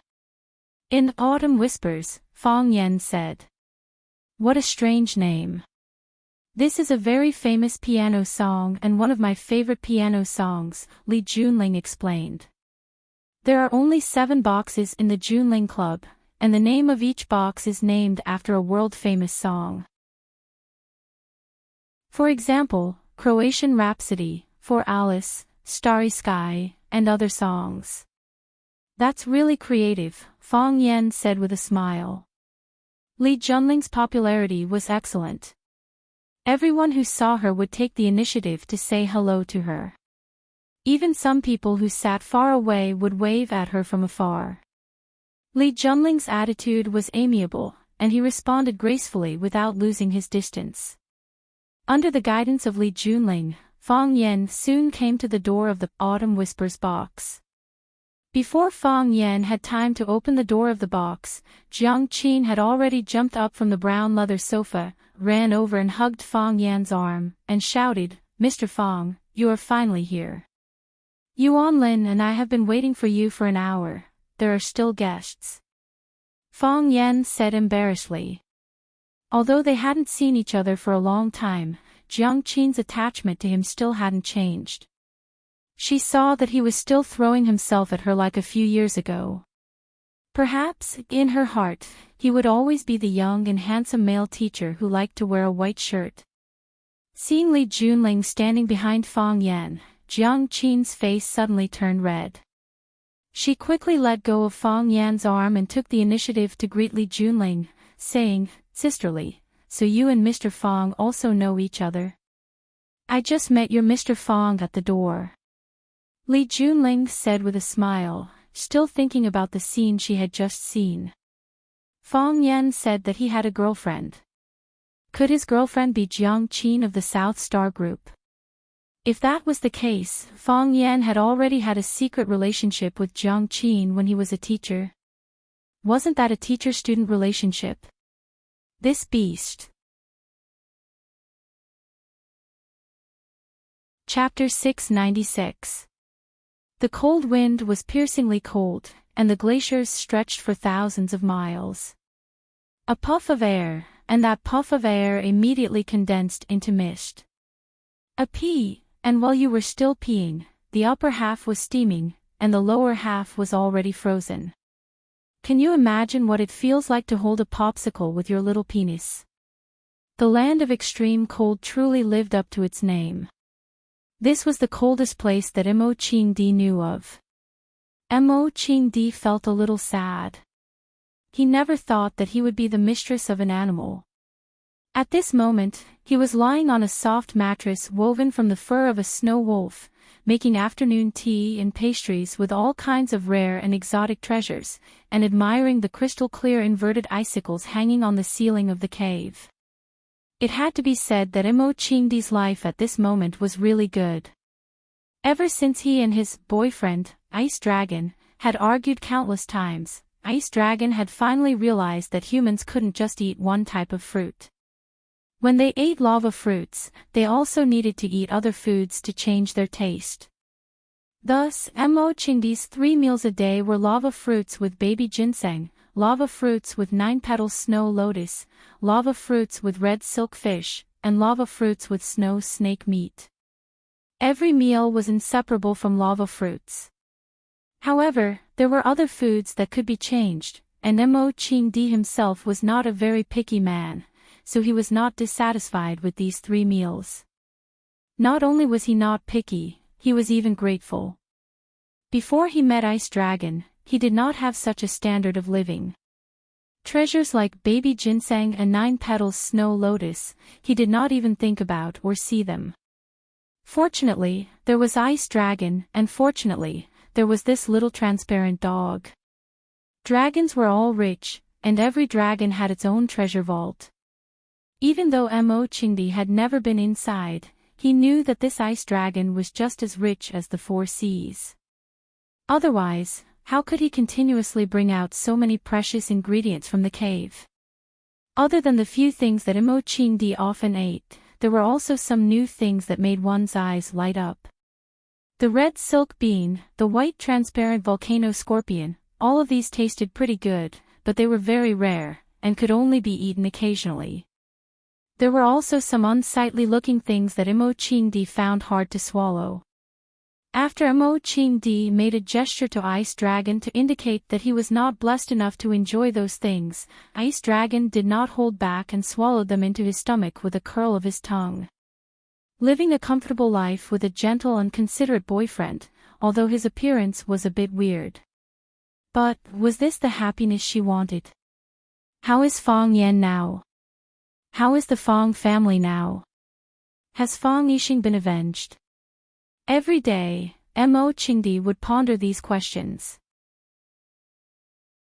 Mo Qingdi still wanted to go back, even though he had once thought that this place of extreme coldness was very suitable for him to use as a burial ground. Go back to the flashes of swords, go back to the hatred of the country, go back to the laughter and tears, go back to Fang Yan and see how the guy who he had treated and nurtured like his own son was doing now. Isn't it too hard for one person to bear the family name alone? If you really feel tired, then just abandon everything and live a carefree life. He wanted to go back and say those words to him, he wanted him to put down his burden and run towards a new life. But he was very clear that he would not be of much help to Fong Yan if he went back with this broken body. Moreover, a lot of hatred was caused by him. If he went back, he would definitely attract the attention of those people. They would also follow him, and Fong Yan's situation would be even more difficult, wouldn't it? He needed the ice dragon's blood, he needed the ice dragon's tendon. At least, that was what that wretched doctor told him. But, how could he lay his hands on his savior, Ice Dragon? When it looked at him with a face full of resentment, it always made Mo Qingdi think of it as the image of Fong Yan. No matter what, he could not bear to lay his hands on it, but Mo Qingdi did not give up just because of this. For example, he pricked up his ears and listened carefully to make sure that Ice Dragon was not in the cave. He quickly stuffed the half of the ginseng fruit in his hand into his mouth, got up and walked towards the depths of the cave. It was not the first time that Mo Qingdi wanted to break into Ice Dragon's cave to see what was going on, but every time, he would be discovered by Ice Dragon. It stood in front of Mo Qingdi, its small eyes staring at him without blinking, as if it was saying to him, don't go in, okay." Every time he encountered such a situation, Mo Qingdi would smile apologetically at it, then turn around and go back. Ice Dragon acted as if nothing had happened, shaking its head as it followed behind him. When it was cold, it would bring him a piece of snow wolf skin, when it was hungry, it would bring him his favorite red lava fruit. What was in Ice Dragon's treasury? Was there a treasure that could heal his broken meridians? Mo Qingdi wanted to go and see, so he had to go and see. He knew that this was very impolite, and very immoral. If there were storytellers in the Ice Dragon realm, they would probably have a story similar to Mr. Donghua and the Wolf. Once upon a time, there was a cute and kind ice dragon, his name was Mr. Donghua. One day, when he was out foraging for food, he suddenly encountered a volcanic eruption. As he ran for his life, he found a human who was also running for his life. In the end, that cruel and shameless human stole his treasure, leaving him penniless. After a period of recuperation, as well as the nourishment of all kinds of nutritious food every day, Mo Qingdi's body had recovered a lot, even stronger than when he first entered the land of extreme cold, when he was practicing martial arts in the morning. Sometimes when he clenched his fist, he could even feel a faintly discernible flow of air in his body. Of course, when he wanted to carefully feel it, the flow of air would quickly disappear. He was sure that it was not an illusion. Perhaps it was the effect of those rare fruits, he had indeed recovered some of his strength. Some of the small meridians had already been opened, but the main artery was still broken. Air could not enter, like mud sinking into the sea, unable to make any waves. Mo Qingdi's movements were very fast, his feet lightly bounced on the ground, and his body had already scurried far away. His body was almost floating in the wind, a little like he was riding the wind. After spending so much time with that little transparent dog, even the way he walked was somewhat similar to it. Although Mo Qingdi had never successfully entered the Ice Dragon's treasure cave, he could roughly guess where it was located. Moreover, he had done countless calculations, and according to the Ice Dragon's usual speed, and the time it took for it to enter the cave to retrieve the fruits, he could roughly estimate the distance. The cave was deep and narrow, and the deeper he went, the gloomier and colder it became. On both sides of the cave, as well as the ceiling, there were ice sculptures. Those icicles were of different sizes, long or short, thick or thin, in all kinds of strange shapes, presenting a magical state in this dim light. Mo Qingdi was a skilled and daring person, so he was not afraid of these shadows and ice sculptures. But he walked along this long and narrow passage for a long time, and still did not find the existence of any cave. Could it be that the Ice Dragon's intelligence was so high that it could set up a password or a secret door as a smokescreen? Mo Qingdi's hand touched the cold stone wall, and the icy touch spread throughout his body, but there was nothing he wanted. His hand stroked the stone wall all the way, some smooth, some protruding, but still could not find any cave that could be used to hide the treasure. Where is it? Mo Chingdi's eyes swept across the cave. He looked everywhere, and felt that everything was strange, but none of them was the place he was looking for. After walking for another 10 meters, a dark cold pond appeared. The pond water was silent and completely dark. At first glance, it looked like a deep black hole, and there was no way to see what was inside. Mo Chingdi walked to the side of the pond, and before he even got close, a bone-chilling cold spread from the bottom of his heart. It was as if there was a prehistoric giant beast hiding in the cold water, and could swallow the intruder at any time. Mo Chingdi stared at the pond water, and after a long time, he suddenly threw himself into the cold pond. Splash, water splashed everywhere. The moment Mo Chingdi fell into the water, it was as if someone had cast a freezing spell on his body. The muscles of his body contracted violently, and even his heart stopped beating. Cold. A cold that he had never experienced before. This kind of cold was beyond the limits of human endurance. The gentle and pervasive water was like a sharp knife, incessantly cutting into Mo Chingdi's body. It cut his face, his nose, his eyes, his arms and thighs, and every inch of his body. The icy cold water gushed into his body through his pores. Even the hairs on his body had turned into fine silver needles, stimulating every acupoint in his body with the needles.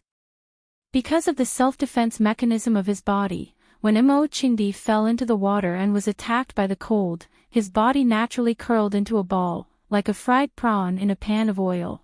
When Mo Chingdi's brain gradually regained consciousness, when he was able to think, when he wanted to reach out and swim deeper into the cold pond, he found that his hands could not move, and his feet could not straighten. It was as if his whole body was frozen. He was like a zombie, immersed in the bone-chilling cold water, sinking all the way into the endless darkness. Chapter 697. Mo Chingdi did not know how long he had sunk. In his heart, it seemed as long as a century. The deeper he sank, the darker it became. This cold lake was unfathomable, almost making people wonder if he had crossed into another time and space. Perhaps the ice dragon was a freak from Jurassic World, and he had followed its footsteps into the dinosaur paradise, and every day he had to avoid the pursuit of various dragons and watch them kill each other. This kind of life really made people feel a little tired. Unable to speak, unable to move his hands and feet, surrounded by bone-chilling frozen water, every part of his body was undergoing this kind of continuous torture. It was really strange. Water at this temperature should have long been frozen. Why was there no ice floating on the surface of this lake? Weak water is not ice. Could this be the legendary weak water that will never freeze? Just as Mo Chingdi was thinking, suddenly there was a glimmer of light in front of him. In this dark and gloomy lake bottom, there was suddenly such a glimmer of light in front of him, like a drowning person grabbing a piece of wood, or a starving person begging for a bun. Whoosh!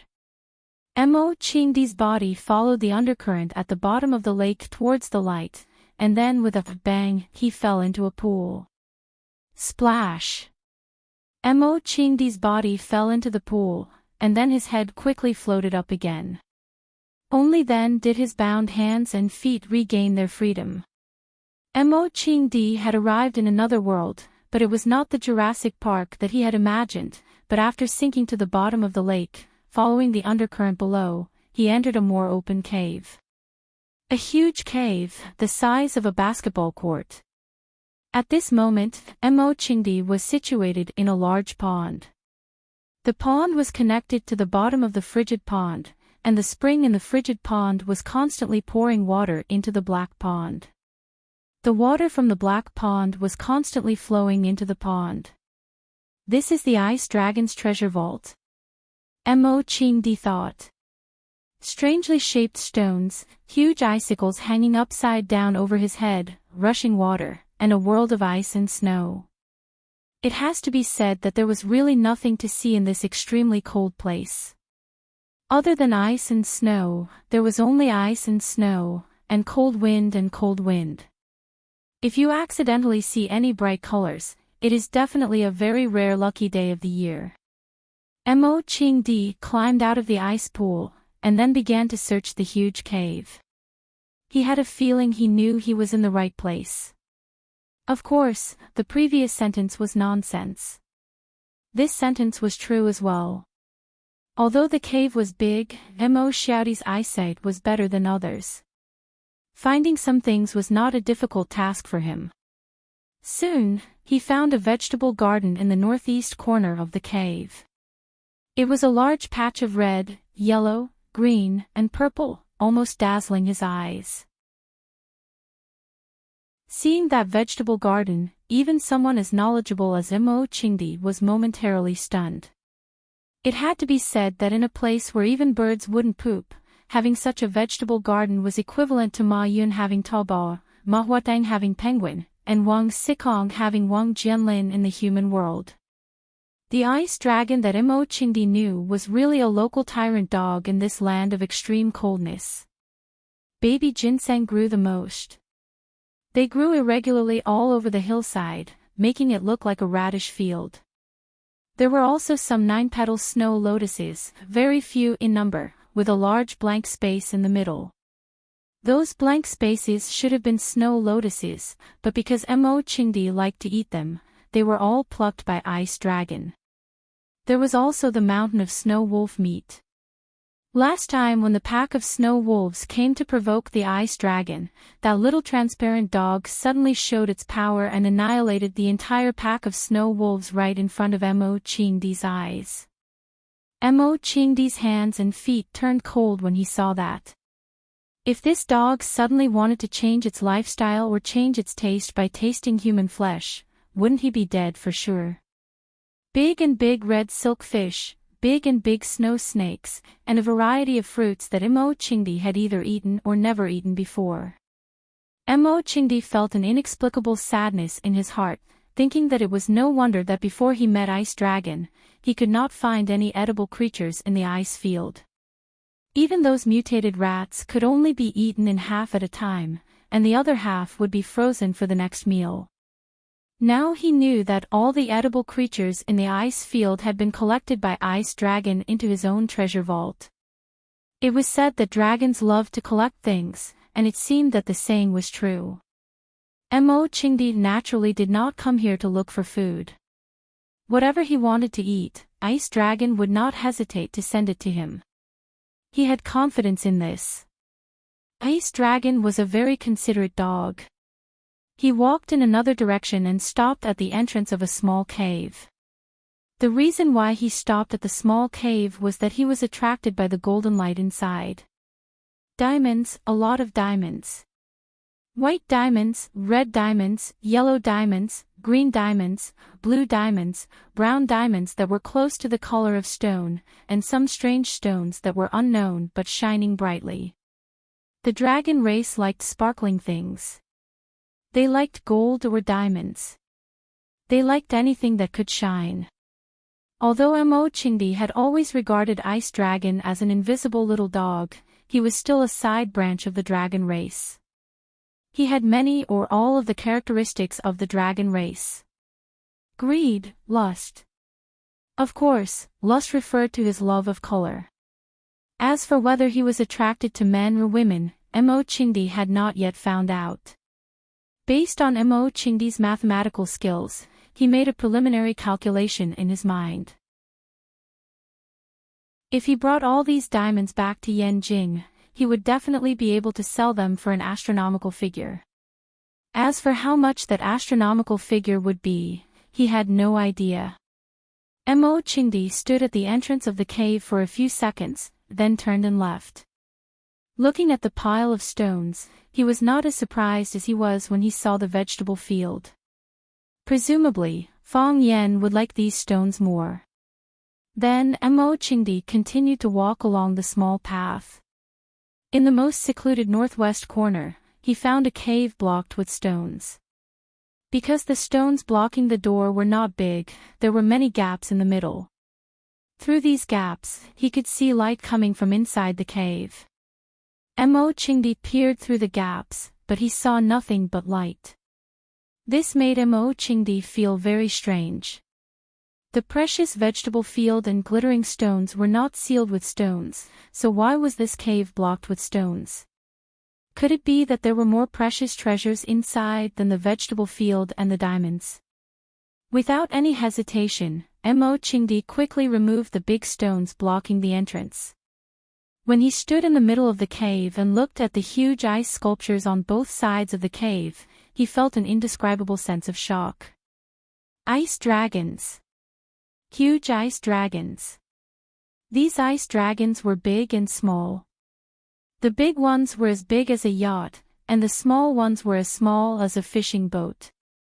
They stood on both sides of the stone wall, frozen by ice and snow, eternally accompanying the sun, moon, and stars. 1, 2, 3, 4. The entire family of the ice dragons was buried here, right? Although these ice dragons had been dead for a long time, because of the ice and snow, they still looked lifelike. The huge ice dragons stood there with their chests puffed out, just like the proud look of the transparent little dog in front of Mo Chingdi, except that these ice dragons were more domineering and intimidating. Mo Chingdi had never had a clear concept of ice dragons. He thought that ice dragons were the transparent little dog that he knew now. They were like this when they were young, and they would still be like this when they grew up. Of course, because of the language barrier, he could not ask the transparent little dog if it was 3 years old, 13 years old, or 30 years old. He didn't expect that the little transparent dog that looked so weak to be so huge. It looked like a mutated monster. It was a dragon, a species that had the potential to grow into the shape of a dragon. There really are dragons in this world. Mo Chingdi stood there with a dull face, unable to believe the reality before his eyes. But they stood there, and as long as he took a few steps forward, he could reach out and touch their skin, their strong bodies, and their tall thighs that were almost as tall as a man. They were taller and more powerful than the biggest bear. They were the predators of this world. Fortunately, they lived in this land of extreme cold and not the human world. Fortunately, they were rare and could not reproduce in large numbers. Otherwise, it would be a disaster for the human world. Mo Chingdi's heart was beating wildly, and he could not stop swallowing his saliva. He took a few steps forward, walked in front of the largest and strongest ice dragon, and reached out to touch its body. Its body was still well preserved, its skin was transparent, and the meridians inside were vaguely visible. He did not know if there was still blood inside, but there should be. Because the temperature here was too low, it was possible that the moment the ice dragon died, the ice and snow immediately froze its entire body along with the blood inside. Is this the miracle I have been waiting for? Mo Chingdi's hand that was touching the ice dragon's body was trembling slightly. He could not do anything to the small ice dragon, but the tendons and blood of these ice dragons were still intact. "Awoo!" A shrill cry was heard. The transparent little dog stood at the entrance of the cave with a ferocious look on its face.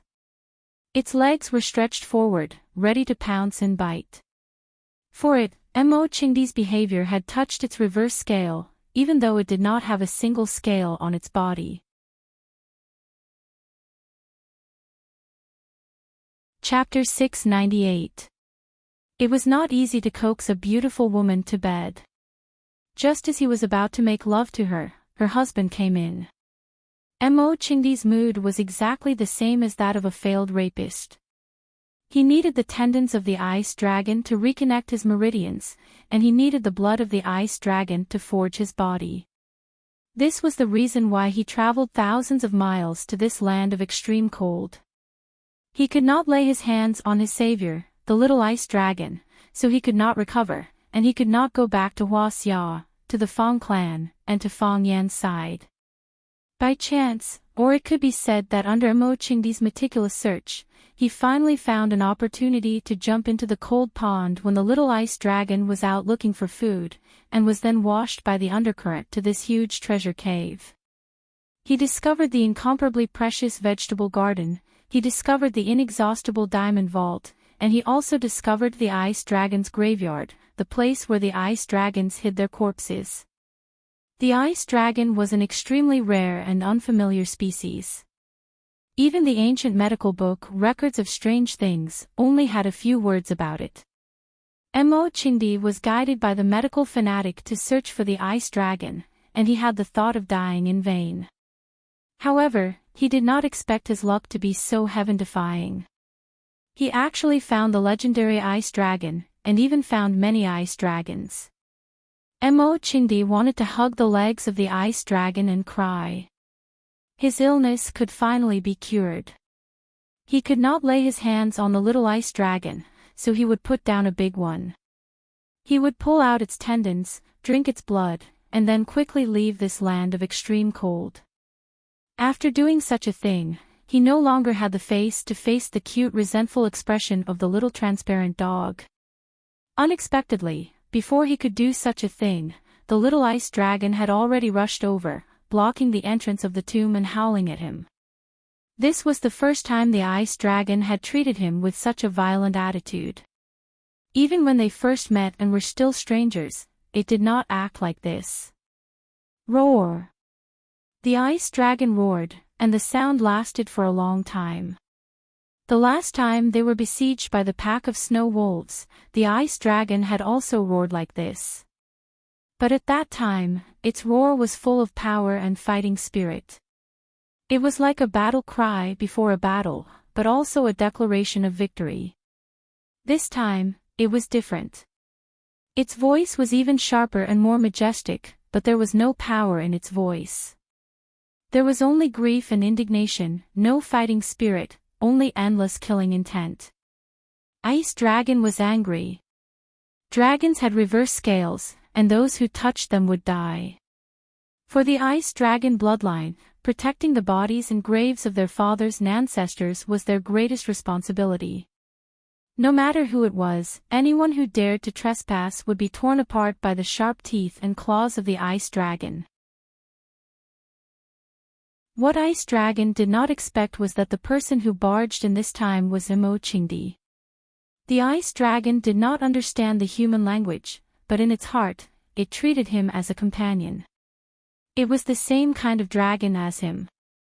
It would not hurt him, nor would it discriminate against him. If there was good food, it would feed him. If there was something good to drink, it would let him drink. If there was danger, it would rush to the front. The Ice Dragon was lonely because he lacked his own kind. Therefore, the lonely Ice Dragon recognized Imo-Chingdi as one of his kind.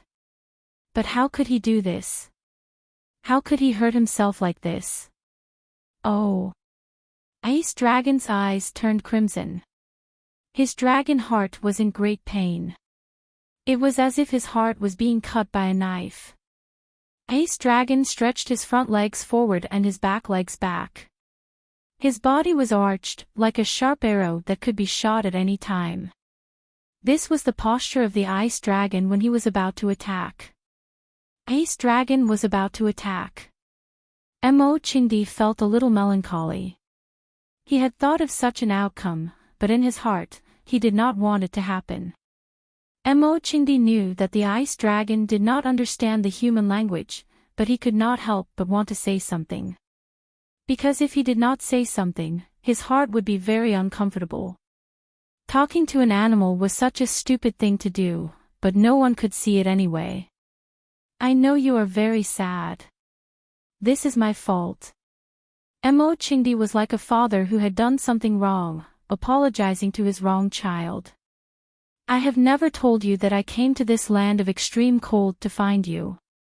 A doctor told me that eating the Ice Dragon's tendon and drinking the Ice Dragon's blood could repair my damaged meridians.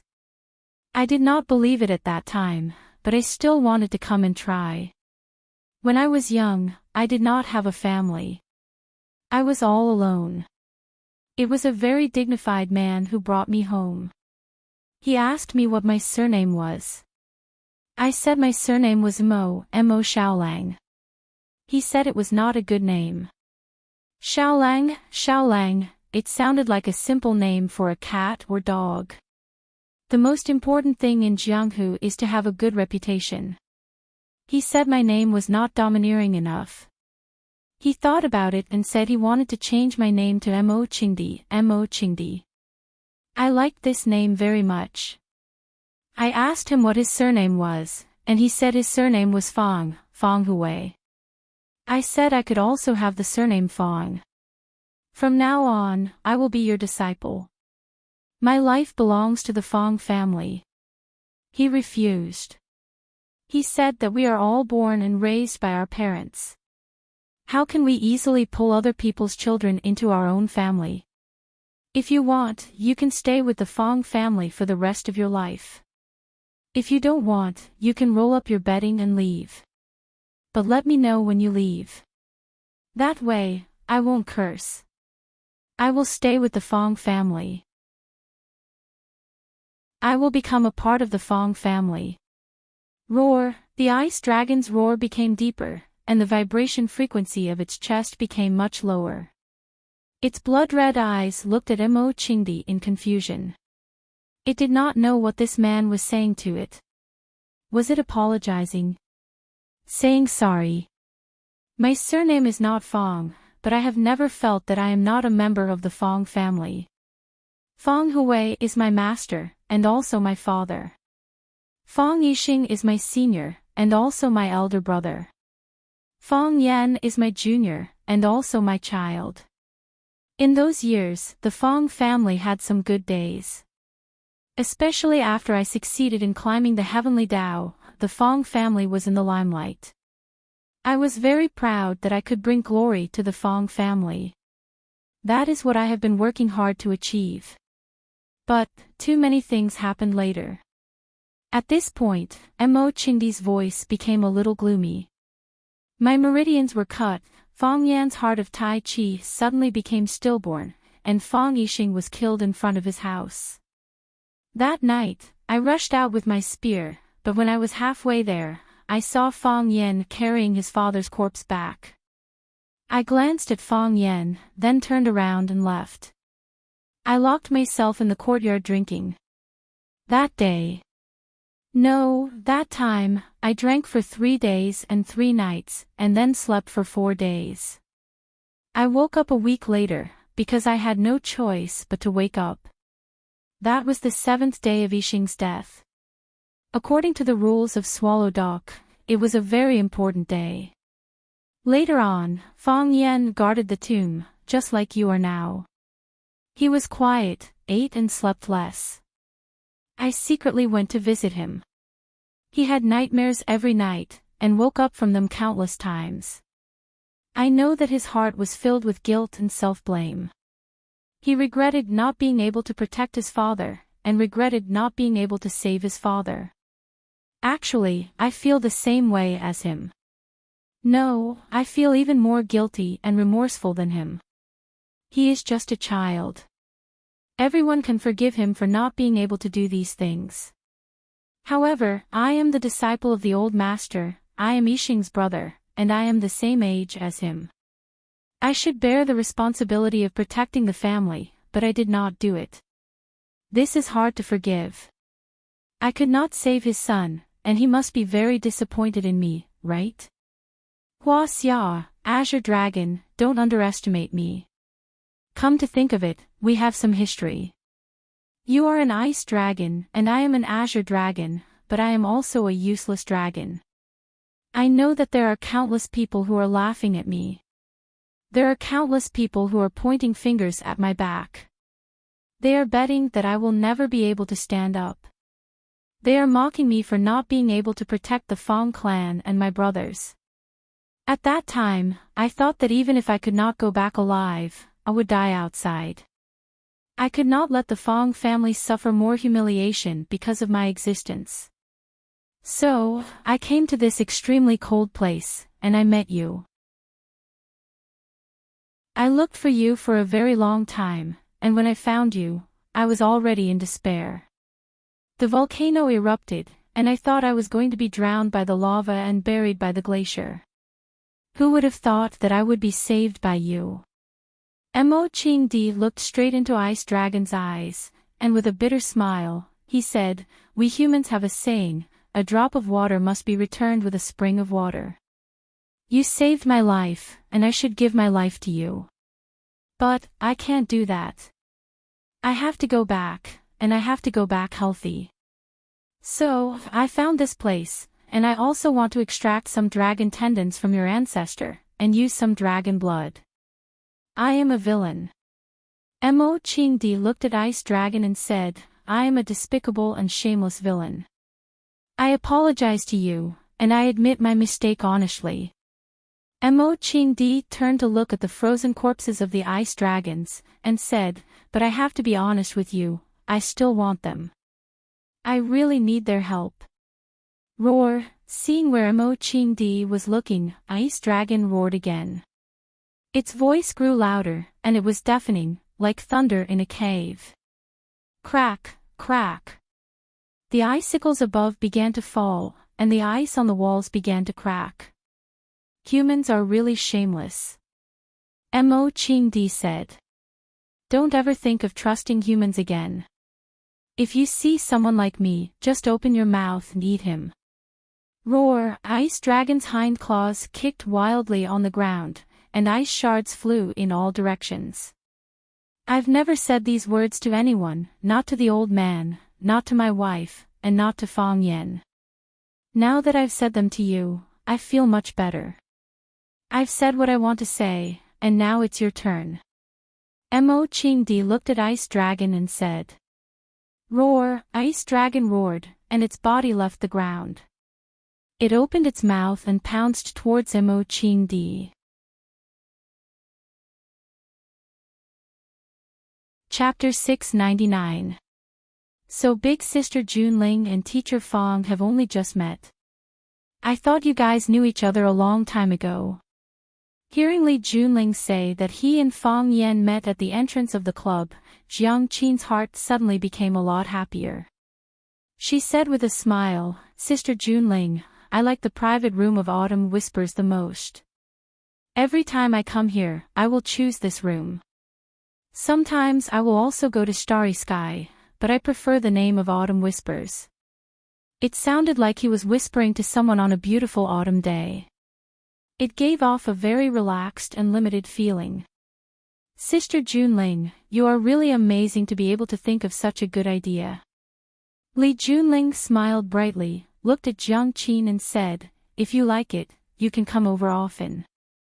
But you two are too popular now, I'm afraid you won't have too much private time, right? I can always find time. Yuan Lin's long hair was cut short, and her original oval face had become a lot thinner. She didn't look as round as before, but she was more cool and handsome than before. Nowadays, girls like to go on a diet, and as a star, Yuan Lin naturally paid more attention to her personal image. As long as Sister Xia Tian doesn't arrange such a full schedule for us. How can Xia Tian be willing to arrange such a full schedule for you?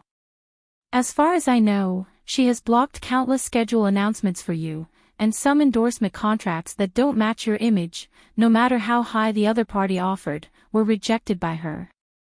I even joked with her before, saying that even raising 2 daughters is not as attentive as she is to you.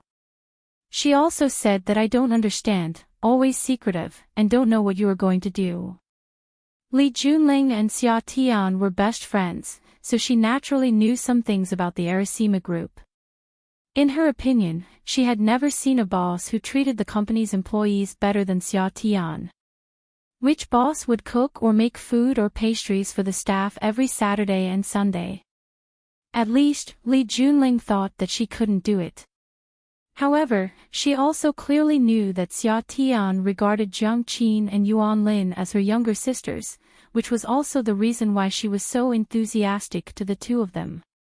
Sister Xia is good to us, and Sister Junling is also good to us. Jiang Qin said with a smile. After being in the entertainment industry for a long time, some of the way people handled things had obviously changed a lot. She hugged Li Junling's arm and said, "Sister Li Junling, I've ordered the nobles here. Would you like to sit down and drink with me? I still have things to do. I'll come over and have a drink with you guys later," Li Junling said with a smile. She looked at Fang Yan and said, "Mr. Fang, enjoy yourself. If you need anything, just let me know." "Thank you. Thank you for your hard work," Fang Yan thanked them sincerely with a smile. He had a good impression of this girl. Just her demeanor and temperament were enough to make people fall in love with her. Moreover, Fang Yan could see that she was interested in befriending an arrogant woman. If she suddenly put down her pride and became friends with you, you would feel a sense of respect in your heart. Li Junling waved his hand at them, then turned and left. After Li Junling left, Jiang Qin was too embarrassed to come forward and hug Fang Yan's arm again. She looked at Fang Yan and said with a face full of joy, "Mr. Fang, your mental state this time is much better than before." When Fang Yan was in mourning for his father, Jiang Qin and Yuan Lin would come to visit whenever they were not busy. At that time, Fang Yan was like a walking corpse. In terms of mental state, it was indeed much worse than it was now. Yuan Lin poked Jiang Qin's waist, indicating that she should not say these things that might evoke Fang Yan's sorrow. Fang Yan smiled and waved his hand. "You two don't have to do those little things down there. I saw it all, Yuan Lin. It's okay, it's all over." Jiang Qin was a little nervous at first. She was worried that she would say something wrong and make Fang Yan sad. Seeing that Fang Yan spoke casually and his posture was free and easy, which was really different from before, she said with a smile, "Mr. Fang, are you really okay? What can happen?" Fang Yan shook his head. "What has happened, no matter how sad I am, I can't make it go back. At that time, I mainly wanted to accompany him more, and also let myself calm down and think about some things. Some things have been figured out, and some people have been found. The things that were originally blocked in my heart have been cleared up a lot. Now I really have nothing, so you don't have to be so careful, for fear of provoking me." Jiang Qin nodded and said happily, "Mr. Fang, it's great that you can recover to the same state as before. You don't know how afraid you used to be. Yuan Lin and I always wanted to see you, but every time we came to see you, we didn't know what to say to you. We were afraid that if we accidentally said the wrong thing, it would make your heart more sad. Mr. Fang has become our former Mr. Fang again." Yuan Lin said with a smile. As soon as he returned to his original form, he began to pick up girls. "Mr. Fang, tell us quickly, what is your relationship with Sister Junling?" "Yes, Mr. Fang, tell us quickly, what is your relationship with Sister Junling?" "Sister Junling is usually so arrogant, and she is not a person who is easy to get along with." "How did you know each other?" "And she even personally sent you to the private room. It seems that your relationship is very good."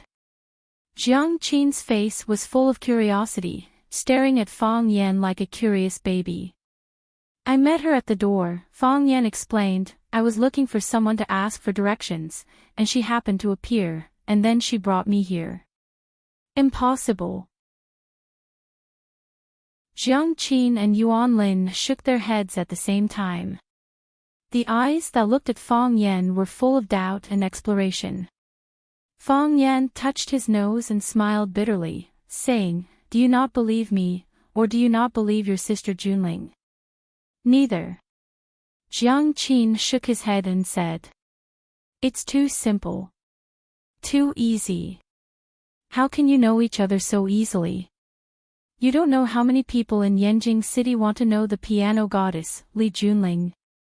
There is no chance at all." Yuan Lin added another stab. Fang Yan shrugged his shoulders and said, "I can't help it if you don't believe me. You two little girls invited me here. It can't be just to ask me what's the relationship between me and Li Junling, right? Of course not. Jiang Qin said with a face full of smiles, we heard that Mr. Fong returned to Yanjing, so we hurriedly invited you out to meet him. Since she knew that you were in Yanjing last night, Kiss seemed to have lost her soul. She took out her phone several times and wanted to call you, but she was afraid of disturbing your work. In the end, I snatched her phone and called you. After you agreed to come out and meet us, Kiss started to be anxious again. Is it better to wear a dress or casual clothes today? Is casual clothes too casual? Is a dress too sexy? She woke up with dark circles under her eyes today.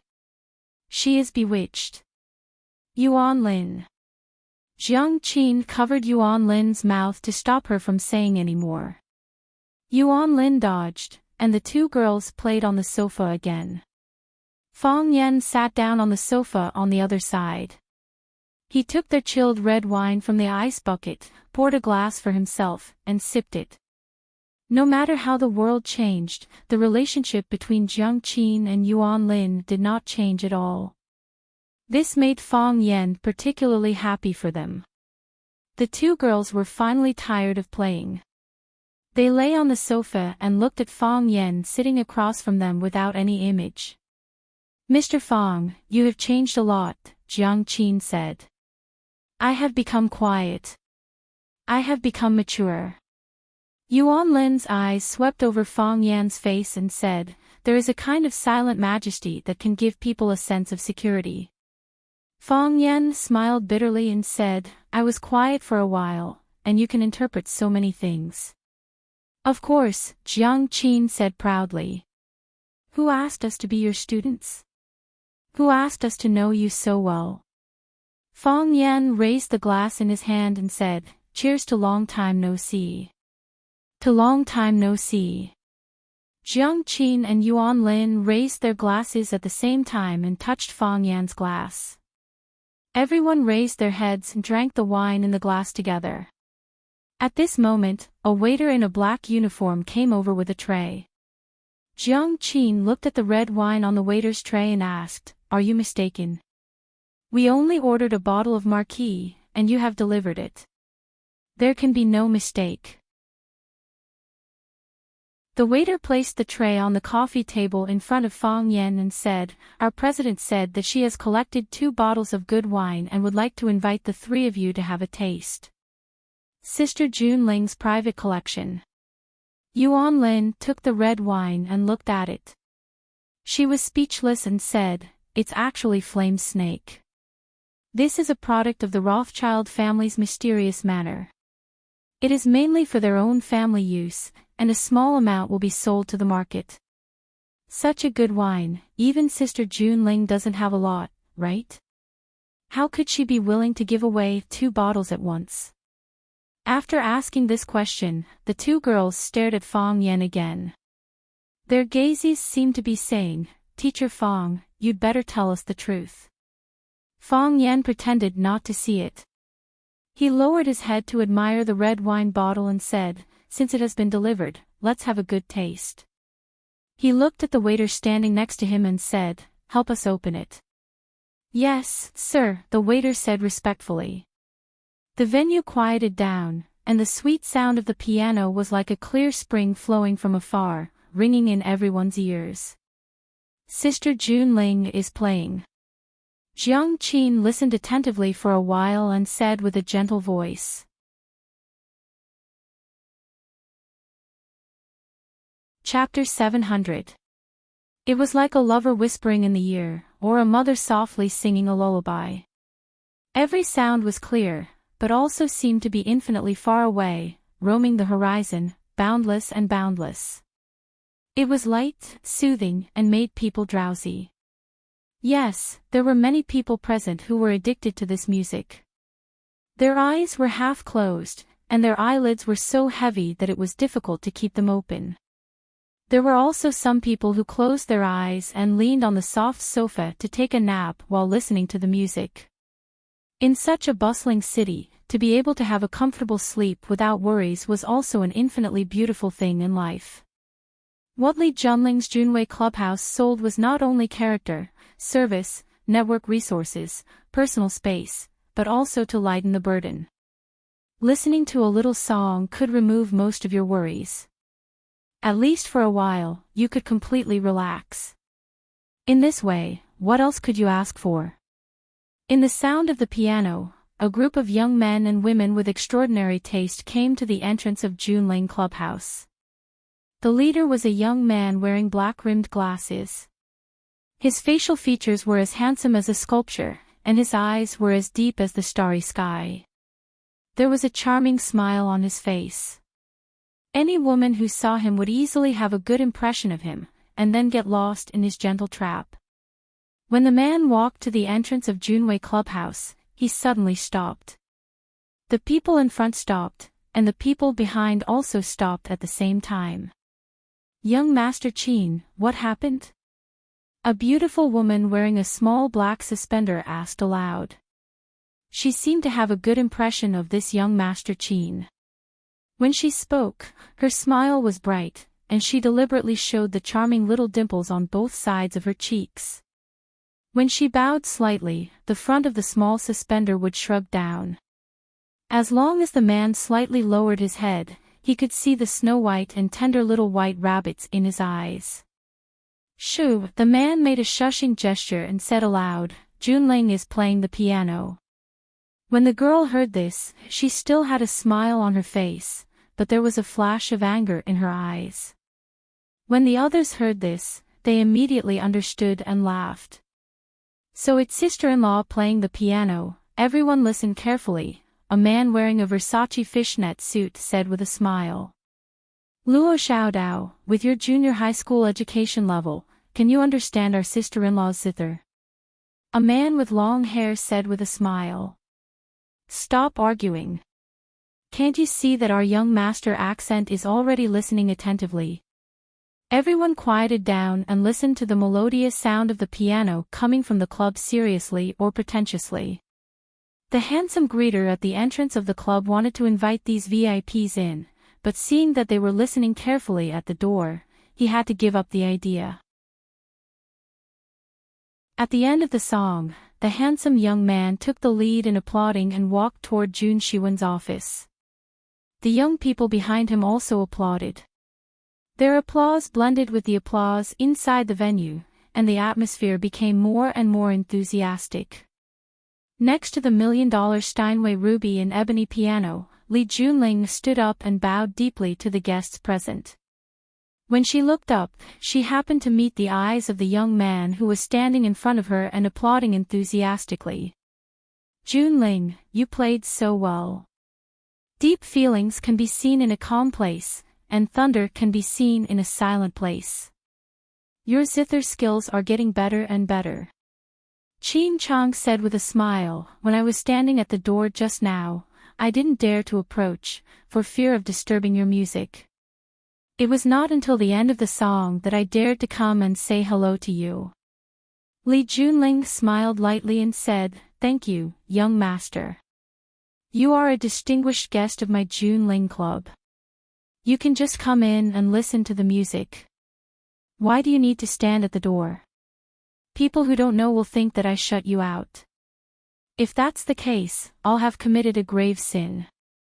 Qin Chang raised his eyebrows slightly and said, Junling, it's okay for others to call me young master, but you also call me young master. We are about to become a family. Do you need to be so distant? Li Junling looked up at him and said, I think it's good. The smile on Qin Chang's face froze for a moment, and then returned to normal. She said with a smile, It's rare for me to come here. How about having a drink together? I also have a few words to say to you.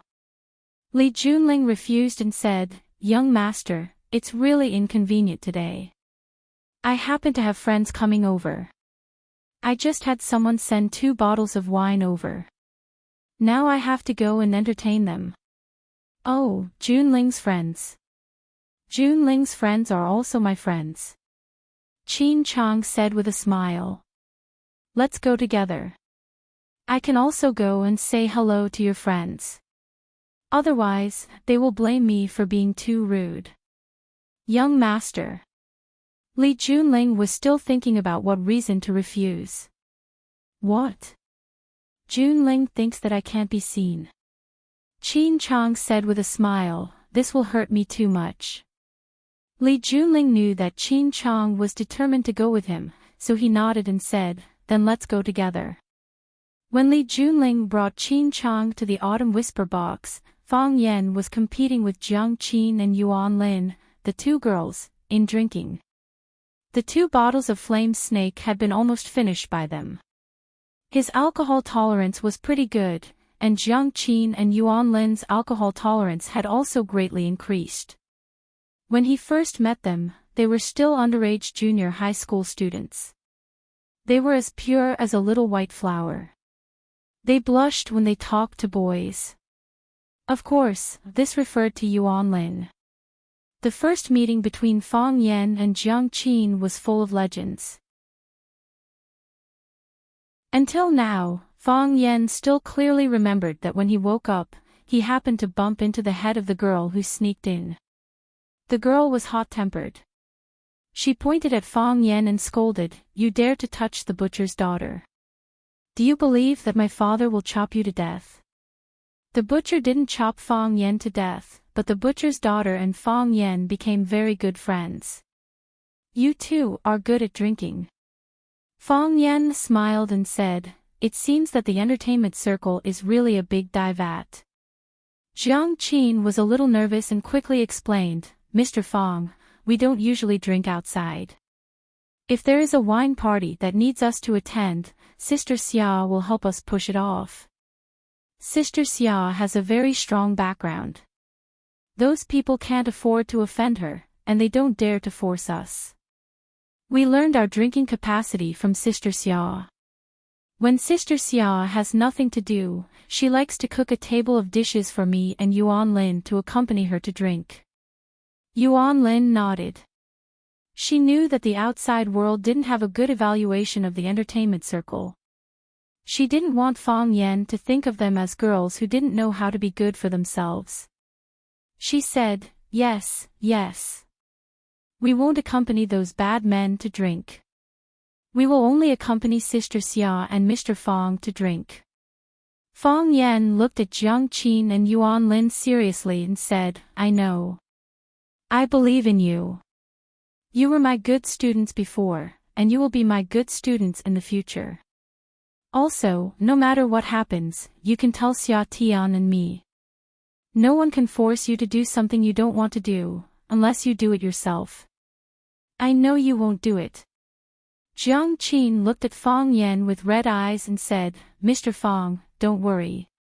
We won't do those things that don't know how to love ourselves, and no one can force us to do those things." Yuan Lin said with a straight face, "No one can bully us. We are very powerful now." Fang Yan smiled and wanted to reach out to touch Jiang Qin's head. He raised his hand in the air and withdrew it in embarrassment. This habit was formed in the past. At that time, the two of them were still junior high school girls.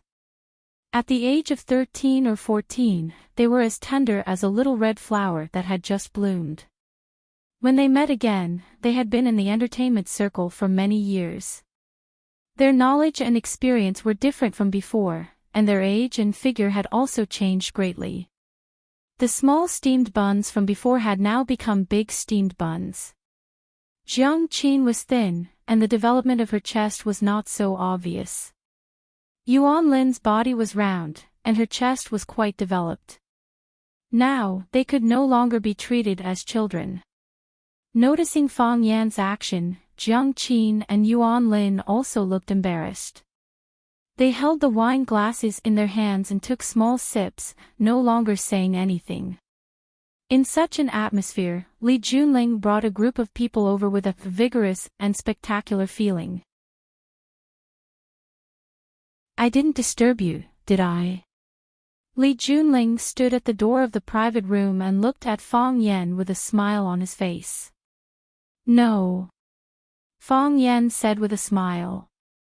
Looking at the many young men and women behind Li Junling, he asked, "Who are these?" "Let me introduce you. Li Junling said. I'm Qin Chang. Qin Chang took the initiative to extend his hand to Fang Yan, looked at Li Junling apologetically, and said, the reason why I interrupted Junling's introduction is because I know that he will definitely not introduce my real status, and I really want the outside world to know and recognize that layer of my identity. Fang Yan reached out and shook hands with Qin Chang. When he saw this man, his first impression was that he did not dislike him, and he was very curious about what kind of relationship Qin Chang had. Could he be the son of a big shot? In a place like Yanjing City, it was not surprising to meet 3 to 5 members of a ministerial family for a meal. Qin Chang looked at Li Junling tenderly and said, I'm Junling's fiancé. If there are no accidents, we should get married next year. You see, when a man meets a woman he likes, he can't help but show off in front of others. So, sometimes, you really can't blame women for being too vain. Men also love to be vain. Master, master, master. Fang Yan praised in his heart, this is a master at picking up girls.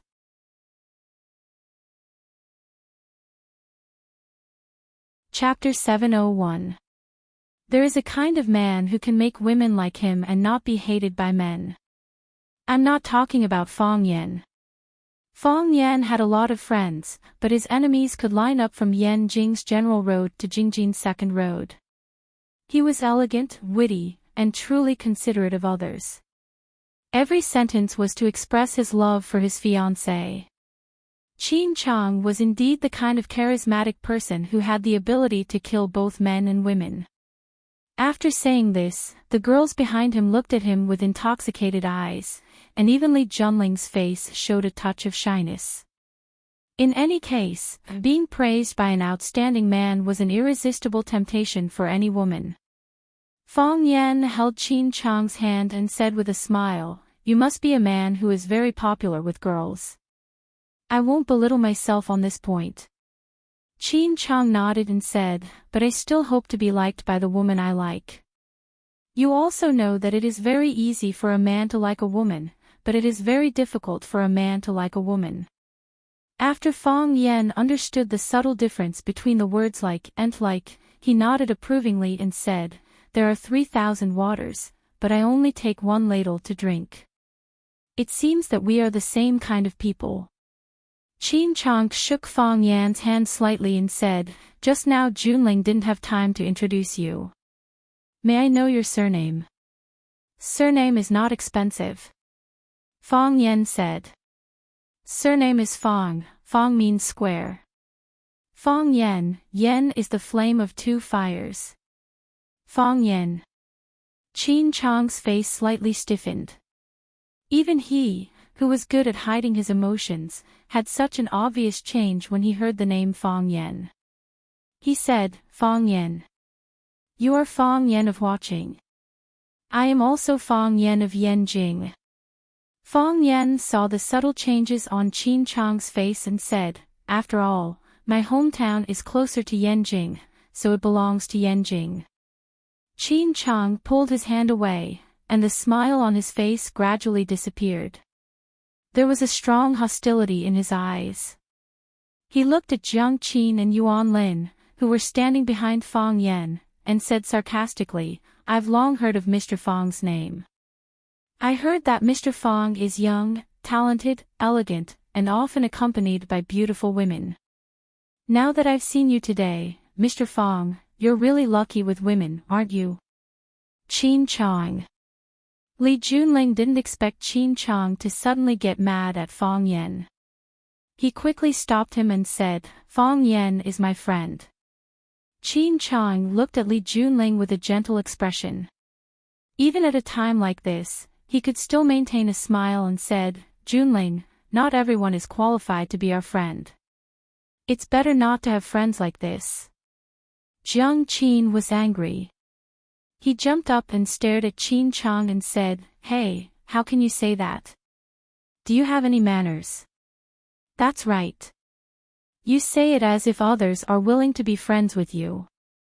Yuan Lin also said, Who took the initiative to run into someone else's box to get close to them? Fong Yan's face also became embarrassed. He was not angry at what Qin Chang said, not everyone is qualified to be our friend. He felt that Qin Chang's words were very correct. In this world, not everyone was qualified to be your friend. He was angry that Qin Chang said he was lucky with women. Who did he think Jiang Qin and Yuan Lin were to him? Fong Yan stared at Qin Chang and said, I know you may have heard of me somewhere. Maybe there is some hatred between us that even I don't know about, but if there is anything, come to me. Don't get these girls involved, okay? They are all my girls. They are very clean and pure children. Qin Chang sneered and said, if that's the case, of course, it can't be better.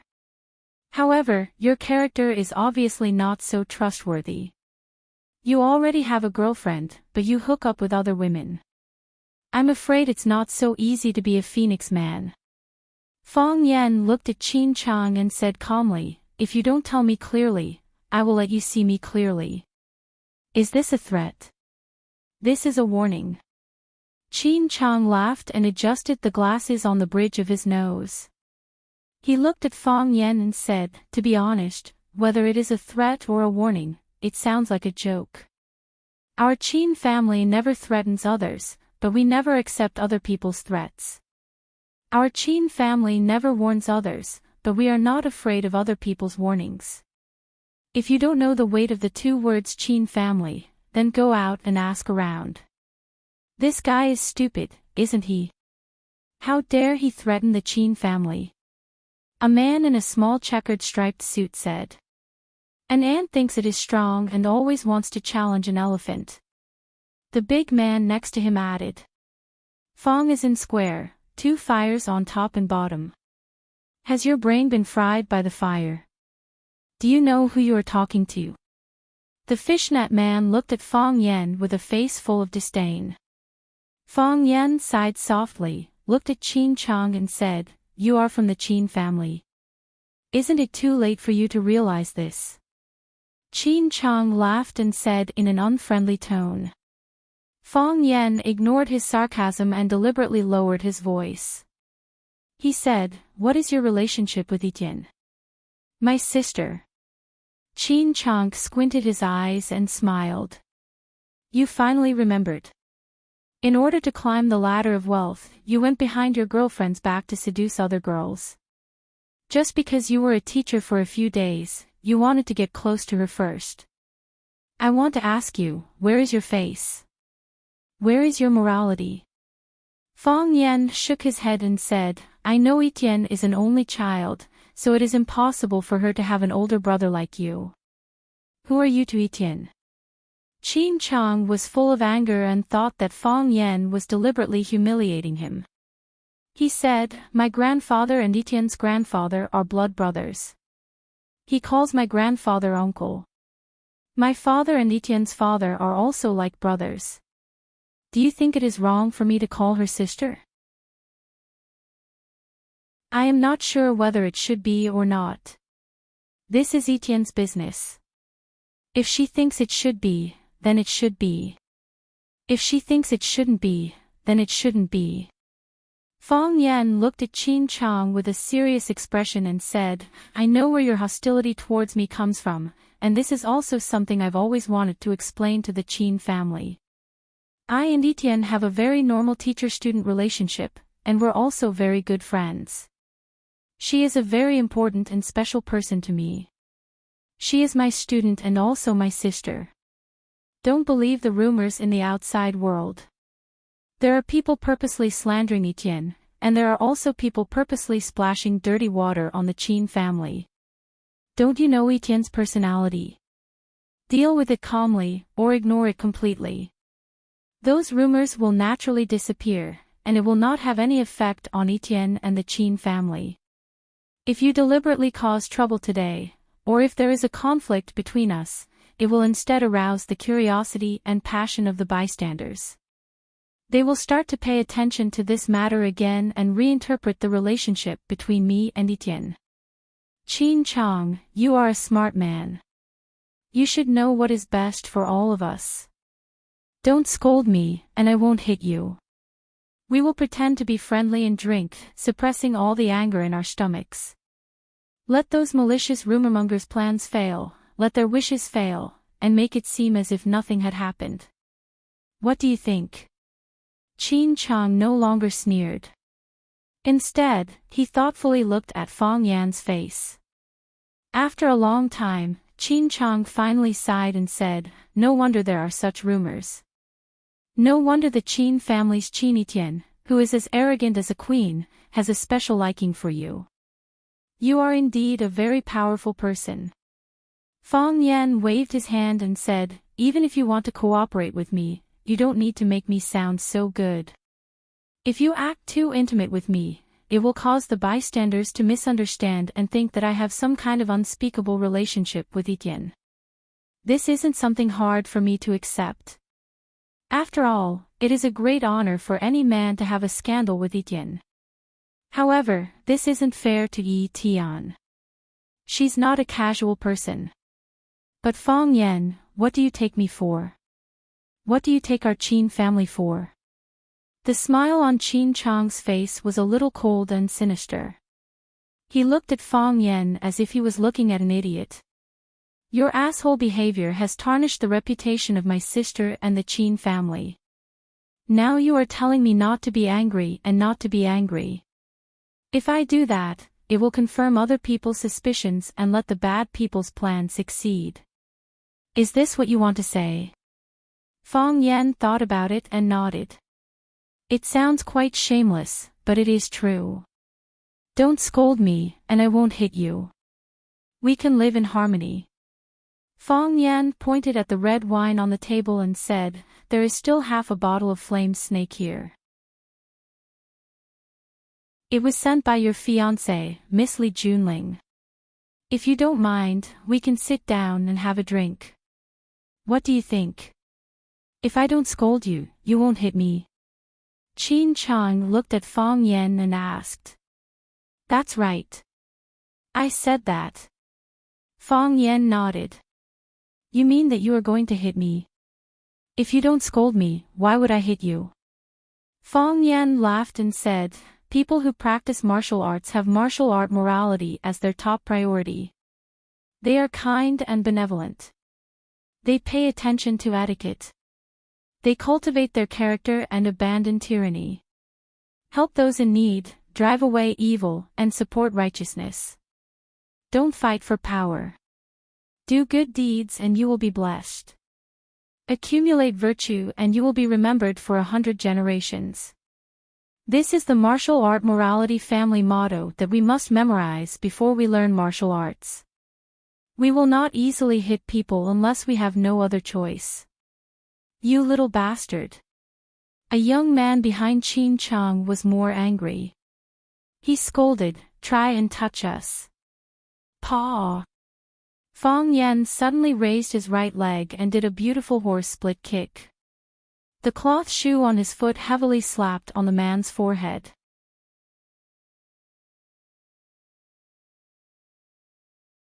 Chapter 702. Crack.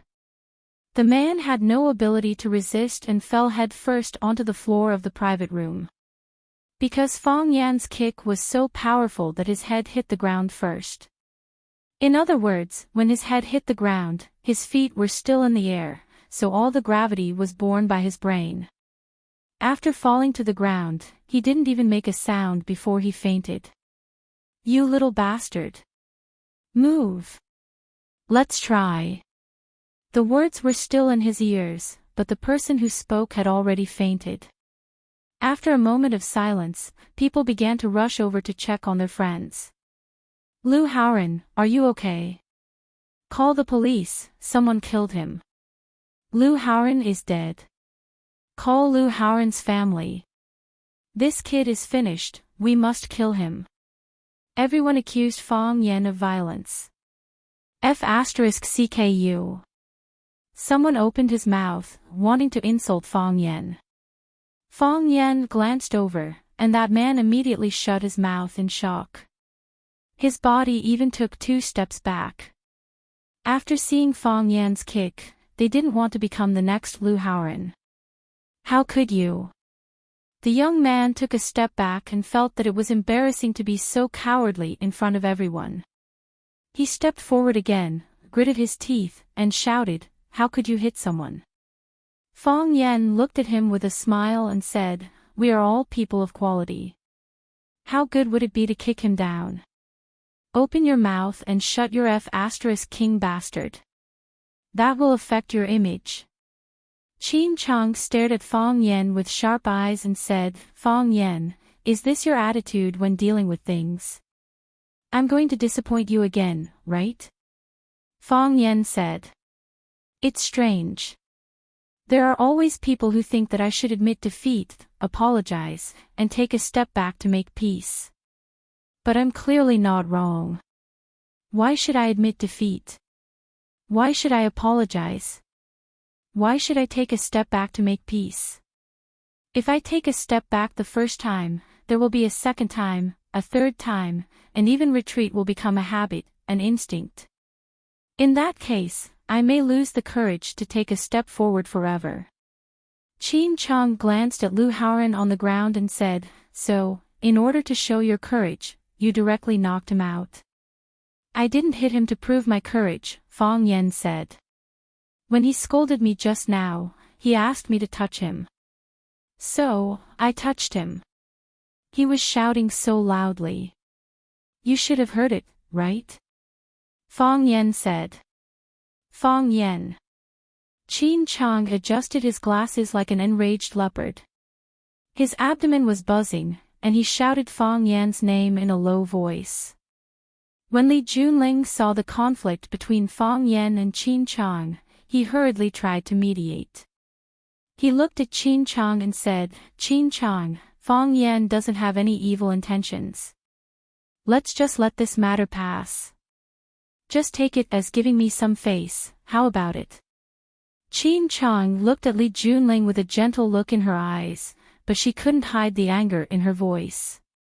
"Li Junling, you are my fiancé. I am willing to give you face and protect Li Junling's reputation with you. However, if I let this matter go, how am I going to explain it to the Qin family? How was he going to explain this to Lu Haoran, who was knocked out by him with a kick? It's not that I don't give you face, it's that he doesn't give me face. I gave you face." Fong Yan said, "When I knew that you and Qin Etienne were relatives, I already wanted to save face for you. I didn't want to quarrel or fight if I could. I also said at that time that if there was any conflict between the two of us, it would confirm the bad rumors in the outside world, which would be bad for Etienne and your Qin family. And the result?"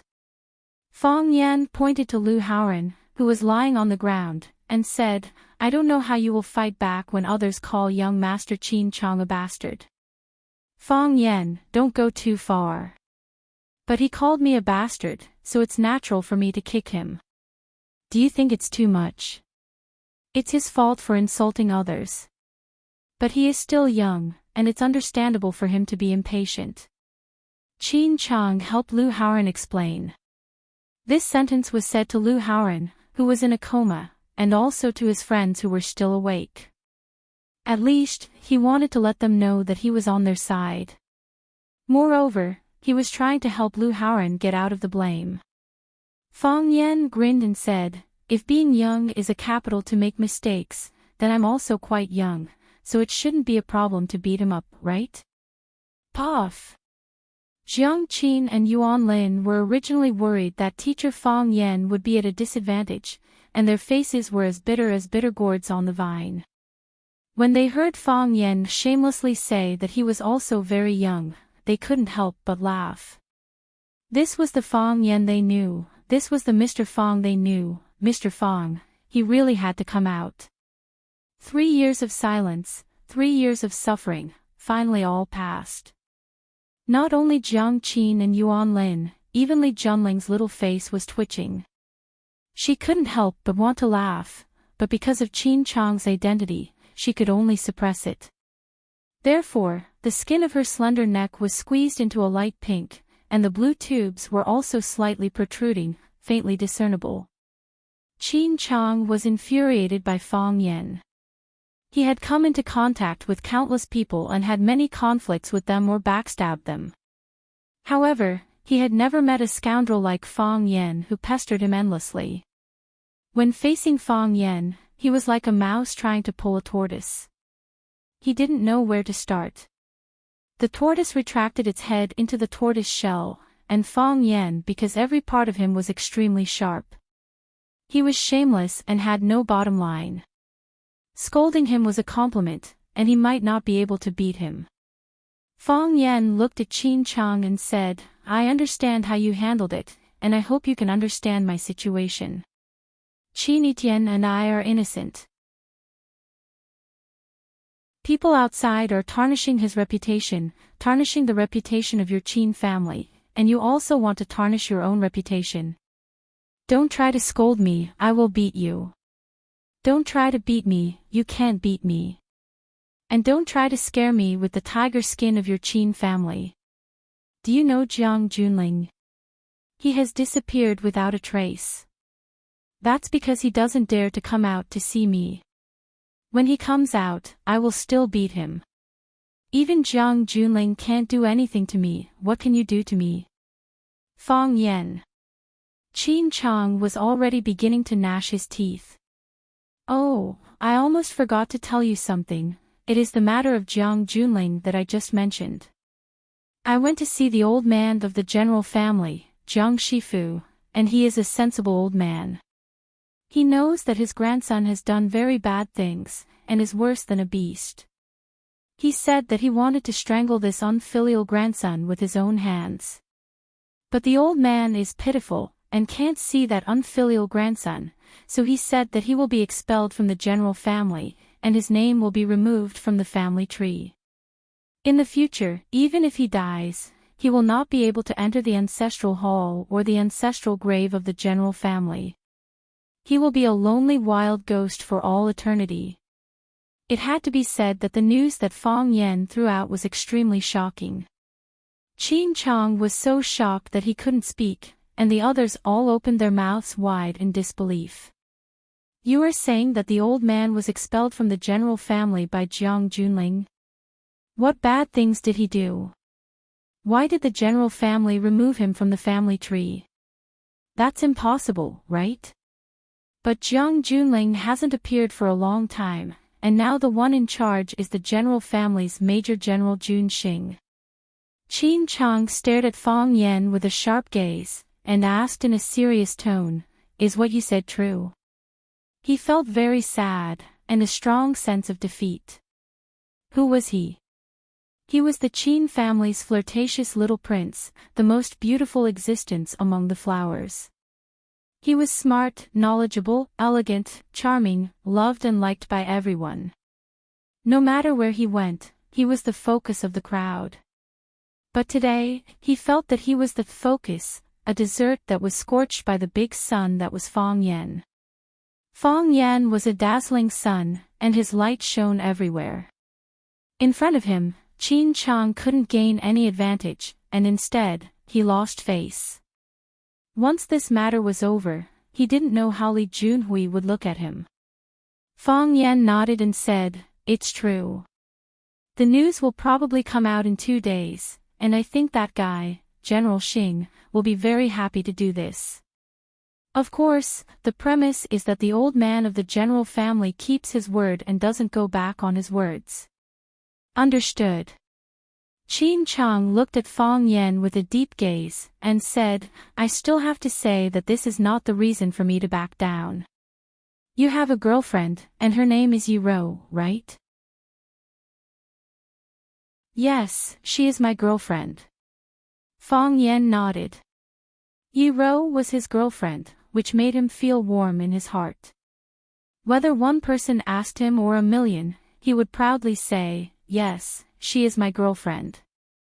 "You just said that Qin Etienne is your student, and also your sister, is that true?"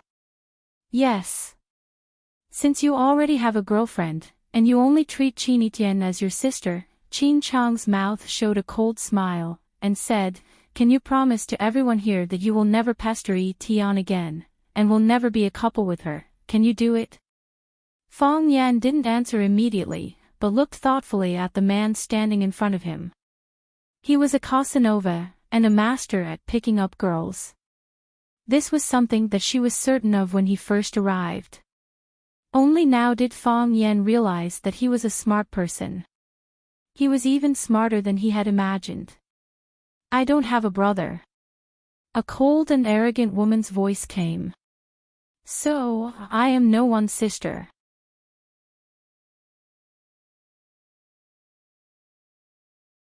Chapter 703. Qin Chang was a smart man. Generally, the younger generation who could be pushed to do something by the family wouldn't be too bad.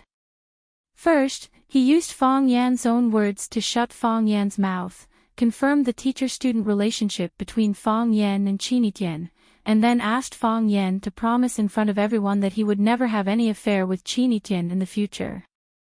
There were two advantages to doing this. One was that the rumor that Qin Tian was a third party was cleared, and Qin Tian and the Qin family were innocent. The other advantage was that it was confirmed that Fong Yan would never have any chance to have any relationship with the Qin family in the future. Fong Yan was Fong Yan, and the Qin family was the Qin family. In this way, he could always maintain his pride in front of Fong Yan, and when he wanted to do something, he could make sure that he could surpass Fong Yan in terms of resources and connections. Qin Chang didn't like Fong Yan. He didn't like him at first sight. He thought that Fong Yan and he were the same kind of people, the same kind of men who pretended to be pretentious, cheap, and good at hiding their emotions and real thoughts. Such men were very dangerous, and he thought that he was also very dangerous. Of course, Fong Yan was more dangerous. He could kick people until they fainted. He couldn't do this kind of thing. It was not that he didn't want to do it, but his legs couldn't kick so high. Therefore, it was the best thing for the Qin family to cut off the relationship between Fong Yan and the Qin family. Fong Yan understood Qin Chang's intention, so he thought that this guy was a smart man. If he removed the dirty words from Qin Tian and the Qin family, he would do a good job, and the Qin family would naturally compensate him and reward him. He kicked him out of the Qin family's big ship and let him fall into the sea to swim naked, which was in his personal interest. And to do these things, he just needed to explain it in public. Of course, Fong Yan could go back on his words in the future, but at that time, his character and credibility would naturally be questioned by the public. Fong Yan had to answer the question directly. For the sake of Qin Tian's reputation and Yi Ro's face, he had to give a clear answer that was in line with the interests of Qin Chang. He and Qin Tian were only teacher and student, and they would never be a couple. In this way, Qin Tian's mistress label would be removed, and Yi Ro would feel comfortable knowing how to deal with this matter. Which woman would like to hear that her boyfriend had an affair with another woman? It was precisely because he understood Qin Chang's thoughts that Fong Yan was not willing to walk into the trap so easily. He had inherited his grandfather Fong Hui's craftiness. He would rather die than suffer a loss and desperately take advantage of others. It's natural for me to take advantage of you, but if you want to take advantage of me, then there's no way we can close this deal. When Fong Yan was about to give an answer that could perfectly solve all the problems and give Qin Chang a fatal blow, he heard a familiar woman's voice. "I don't have an elder brother, and I can't be anyone's younger sister." The voice was cold and arrogant, giving people a feeling that it was aggressive. People hurriedly turned around and saw a woman in a modified black knight suit, who looked like a handsome young knight, striding towards them in black leather boots. The woman's hair was coiled up high, revealing a slender neck like a swan. Her face was delicate and flawless, and her bright eyes were like the brightest stars in the night sky. She didn't wear any makeup, but she was born with heavy colors and thick ink. Even if she didn't hold it in, she had a kind of breathtaking majesty. The word majesty was not a good thing to be used on a woman. However, when it was used on this woman, it made people feel that it was a matter of course. She walked so simply, as if she was leading an army of thousands of horses and horses. Everyone who saw her felt an oppressive sense of urgency. Aura. This was the legendary aura of a person. Because the private room was already crowded, she stopped at the door of the private room. She looked through the crowd and unscrupulously fixed her eyes on Fong Yan's face. She said, "I'm not your sister, and you're not my brother." Fong Yan touched his nose and smiled bitterly. Why is this young lady here? It couldn't be cut, and it was messy. It seemed like things were going to get more and more complicated this time. The arrival of Qin Yitian naturally attracted countless people to watch. Not to mention her current status in the Qin family, just the title of the first beauty in Yanjing was attractive enough. Wow, is that Qin Yitian of the Qin family? So beautiful. I heard that most of the Qin family's business is managed by her now. She is going to take over the Qin family. I don't understand why she wants to be a mistress. Who is qualified to let a woman like her be a mistress? Could it be the one from the Jiang family? Qin Chang did not expect to meet Qin Yitian here. Although he was a few years older than Qin Yitian and could indeed be considered as Qin Yitian's brother, he was still a little timid in front of Qin Yitian. He smiled and said, "Yitian, why are you here?" Qin Yitian looked at him expressionlessly and said, "My friend is here, why can't I come?" Qin Chang adjusted his glasses and said with a warm smile, "I wonder which one of you is Yitian's friend." Fong Yan cursed in his heart. You already know those rumors, but you still don't know who is Qin Yitian's friend. Me, it's still me. I'm Qin Yitian's friend. Except for those who are not my friends, the rest are my friends, Qin Yitian said. Qin Chang said with a serious expression, "Yitian, if it's someone else, I won't say much. But there are some very bad rumors in the outside world, which are very bad for your image and the Qin family's reputation. I think it's necessary for you to avoid suspicion." Qin Yitian looked at Qin Chang and asked, "Are you saying that I am Fong Yan's mistress? It's good that you know this. Anyway, I think those rumors are groundless."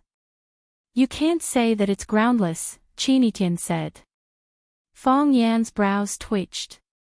He had a bad feeling about this. Before he could stop it, Qin Yitian had already continued, "I really like Mr. Fong." Wow! Everyone turned to look at Qin Yitian in disbelief.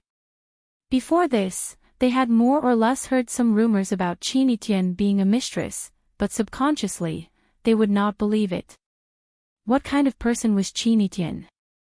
How could someone like her be someone else's mistress? In this world, what kind of man could make Qin Yitian be willing to be a mistress? Because Qin Yitian was too outstanding, this kind of rumor did not have much of a market. However, no one expected that the person involved, Qin Yitian, would appear here today and admit it in front of them. "I really like Mr. Fong." She said this sentence matter-of-factly without hiding it. It was as easy as reaching out and plucking a fruit from a tree. "Yitian," Qin Chang panicked and said, "How can you say something like that? Do you know what this means?" "What does it mean? Does it mean that I like him? Does it mean that I am a mistress?" Qin Yitian asked. "You should know the impact this kind of thing will have on you and the Qin family." "What impact?" "Just because the house is bigger, so the woman in that house can't like the man outside." "But, you like a man with a girlfriend, that's true, but..."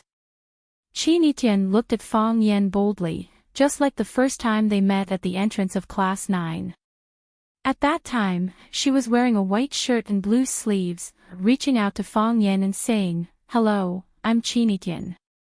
That day, the sun was shining brightly and maple leaves filled the sky. "But, when I met him, he didn't have a girlfriend yet. When I liked him, he didn't have a girlfriend either. I fell in love with her first, but she didn't choose me. Instead, she chose another woman. How can this prove that I'm a homewrecker? Qin said to Fang Yan, as well as to everyone else in the room, in a serious tone. Qin Chang's brows knitted tightly. If he could, he really wanted to tape Qin mouth shut. How could such words come out of Qin mouth? How could it come out of the mouth of a woman from the Qin family? Did she have any dignity? Did she have any restraint? How could she lower herself for a man like that, a man who had nothing good about him? She was Qin, the rich Qin. How could she be like an ordinary woman, a wild flower, a weed, and allow herself to be mixed with a pile of mud? But, now that he has a girlfriend, he only treats you as a student, as his sister. Qin Chang had to remind this sister, who was stuck in the mud and could not get out of it. When he was looking at Fang Yan, he was very curious. Fang Yan looked like a handsome man, but he was a cunning and sharp-tongued freak. What kind of charm did he have to attract a woman like Qin? To be honest, with Qin's talent, appearance, identity and wealth, what kind of young talent had she not seen? Why did she have a special liking for this Fang Yan? Yes. Qin nodded. I'm just a loser, like countless other losers in the field of love. I don't know where my love came from, and I love deeply. How could such a person become a mistress?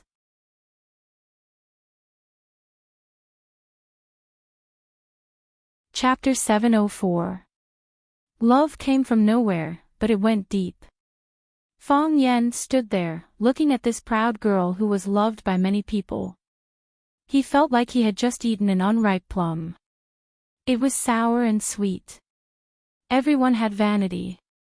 Fang Yan had to admit that he was very happy to be pursued and liked by Qin, who was excellent, beautiful, and one in a billion in terms of family background and ability. Even if all the beautiful words were used on her, Fang Yan would not feel that it was too much. It was a sweet feeling. However, Fang Yan already had Yiro. He already had his destined girl. He and Qin could only be teacher and student, friend and confidant. That was all.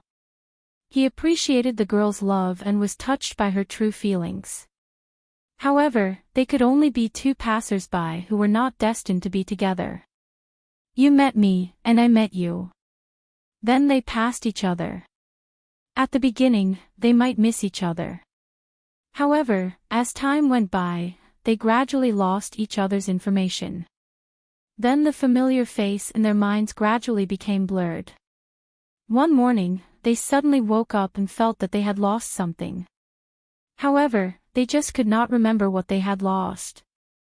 At that time, they completely disappeared from each other's lives. It was as if they had never met each other. This feeling was so sour that it made people want to cry. Fang Yan did not know how to respond to Qin's words. Even Qin Chang did not know how to respond to Qin's words. She was so straightforward and did not hide her feelings. She knew it was wrong, but she did not know how to criticize her. Because you like someone, you have to bear the name of a mistress. Qin said with a wry smile, but even so, can it make me not like him anymore? Impossible. Qin looked at Fang Yan and said, what does it have to do with me if others scold me? They are not even qualified to stand in front of me. How can I care about their opinions? Of course, I don't like to be bullied, so I might not be able to take revenge on everyone, but I will take revenge on people I don't like. Those who insulted me, I'll let them seek their own humiliation. Those who insulted me, I'll return it 100-fold. I never make promises easily, but every time I make a promise, I will do it 100%. Everyone looked at each other and then looked at Qin in horror. They knew that this was a threat, but they had no choice but to accept it. She was Qin. Whether it was asking for humiliation or paying it back 100-fold, it was not too difficult for her. She could do it. However, Qin Etienne was a little abnormal today. Although Qin Etienne was extremely intelligent and every business operation could be called a miracle, he was kind to others and was willing to make money with everyone to achieve a win-win situation. Whether it was her business partners or her employees, they all spoke highly of her. Some said that she was a real aristocrat, and some said that she was like a princess. But today, Qin Etienne made a threat in front of everyone, like an enraged female leopard. Their eyes shifted to Fong Yan's face. Could it be that everything Qin Etienne did was to protect her lover? Qin Chang was not old, and most of the people who played with him were also very young. They were the same age as Fong Yan, but at this moment, their hearts were filled with envy and jealousy towards Fong Yan. To be able to make the goddess in their hearts so wholeheartedly protect a person, even if they were to become ghosts, they would still be happy. Qin Etienne looked at Qin Chang and said, "Your friend is injured. Shouldn't you send him to the hospital?" Qin Chang's expression was slightly stiff, but soon he grinned and said, "Yes. Howren is not feeling well. I don't know what happened, but he suddenly fainted. Maybe it's because of anemia. His physical condition is too poor. I have to send him to the hospital." Qin Etienne nodded and said, "See you." Qin Chang took a deep look at Fong Yan, then turned and walked out of the box. The handsome men and beautiful women who followed him did not dare to breathe since Qin Etienne came. Seeing Qin Chang turn and leave, they hurriedly picked up Lu Haoren, who was still unconscious, and ran outside. Li Junling hesitated for a moment and said to Fong Yan, "Mr. Fong, I'm sorry to disturb you. I didn't expect such a thing to happen. I hope you can have a good time." Fong Yan looked at her with a smile and said, "It's good that you didn't expect it. You didn't expect it, and we didn't expect such a thing to happen. Everyone is very unwilling." Li Junling nodded and said to Qin Etienne, "Miss Qin, goodbye." "Goodbye." Qin Etienne nodded indifferently and said. Others praised Li Junling as the piano goddess of Huaxia, but she didn't care about any gods. With the huge background and strength of the Qin family, as well as the huge resources of its media empire, she could be the god of creation. Whoever she wanted to make a god would be a god. Li Junling said goodbye to Jiang Qin and Yuan Lin, then turned and left the box. When she walked out, he was very considerate and helped to close the door of the box. Qin Etienne walked to Fong Yan and said, "This woman is not simple." Fong Yan smiled bitterly and said, "How can there be a simple woman in this place?" Qin Etienne was sure that Fong Yan understood the situation, so he didn't say anything more on this topic. He looked at Fong Yan and asked, "What were you going to say just now?" "I haven't thought about it yet," Fong Yan said. "Is everyone in the Qin family so powerful?" "There are a few very powerful people in the Qin family. You should be careful when you meet them in the future. Qin Chang can only be regarded as a medium talent. His purpose is too obvious, and he is eager for quick success. This time, he didn't do a good job." Qin Etienne commented without any emotion. Standing at her level, she wouldn't overestimate Qin Chang, nor would she deliberately belittle the other party. Moreover, the person who asked her this question was Fong Yan, so she needed to say her real thoughts. He shouldn't stand up against you at this time, whether for public or private reasons. Since he has done such a thing, it proves that he doesn't regard me as his sister in his heart, nor does he put the Qin family in the first place. Isn't it too stupid to expose his position so easily? You have explained the reason to him clearly, but he is too selfish and makes a joke of himself. I wanted to say a few words to him, but after all, he is a few years older than me. If I make him embarrassed, others will laugh at him. It's better to send him out. What the eye doesn't see, the heart doesn't grieve. I think I have explained it clearly, but he may not have heard it clearly. Fang Yan said with a smile, "You know, I have an unpleasant face. Everyone wants to step on me when they see me. I really have no choice. I really didn't want to hit him just now. If you don't hit people, you are not the Mr. Fang I know." Qin Etian chuckled, and then turned his eyes to Jiang Qin and Yuan Lin, saying, "We haven't seen each other for a long time, have we?" Jiang Qin and Yuan Lin were no strangers to Qin Etian, especially during the 3 years when Fang Yan was in mourning. They had met Qin Etian many times in Swallow Dock. But they couldn't fall in love with Qin Etian. In contrast, they preferred Yi Ro, because Qin Etian's aura was too strong. She didn't say anything, didn't do anything. She simply stood there, but it made people feel that she wasn't the same kind of person as them. Of course, Jiang Qin and Yuan Lin also knew that they were not the same kind of people. Yi Ro was different. Although she looked cold, she was extremely kind and gentle. She would teach them all kinds of knowledge, ask people to prepare delicious food for them, and take care of them at the right time. They knew that Qin Etian and Yi Ro were competitors. If they had to choose, they would naturally support Yi Ro. Of course, no matter whether it was Qin Etian or Yi Ro, Jiang Qin would not support them. She only supported herself. When Qin Etian first came, they hadn't thought about how to greet Qin Etian. Now that Qin Etian took the initiative to greet them, they felt flattered. It was like this every time. Every time Qin Etian greeted them, they would feel flattered. It was as if an amazing person suddenly took the initiative to talk to them. It was a sudden surprise. Many times, they reflected on this mentality. They felt that there was no need to do this. They were already very familiar with each other, and they were already friends.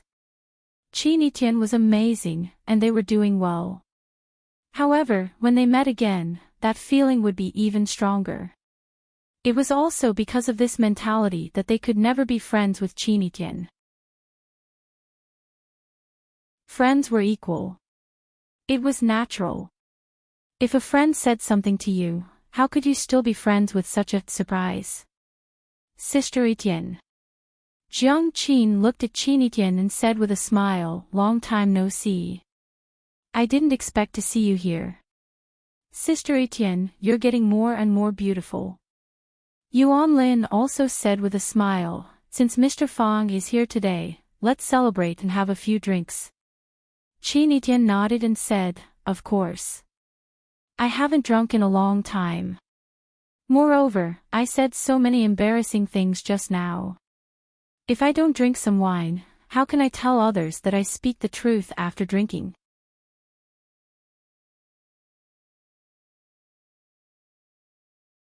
Chapter 705. Junling Clubhouse was named after the piano goddess, Li Junling. Li Junling would play a piano piece here every week. If she had enough time, she would come here several nights in a row. She was the owner of this place and the queen of this clubhouse. This place could give her a greater sense of accomplishment. Li Junling set up an independent rest room in Junling Mastery. When she was tired of playing or tired of socializing, she would come here to take a nap.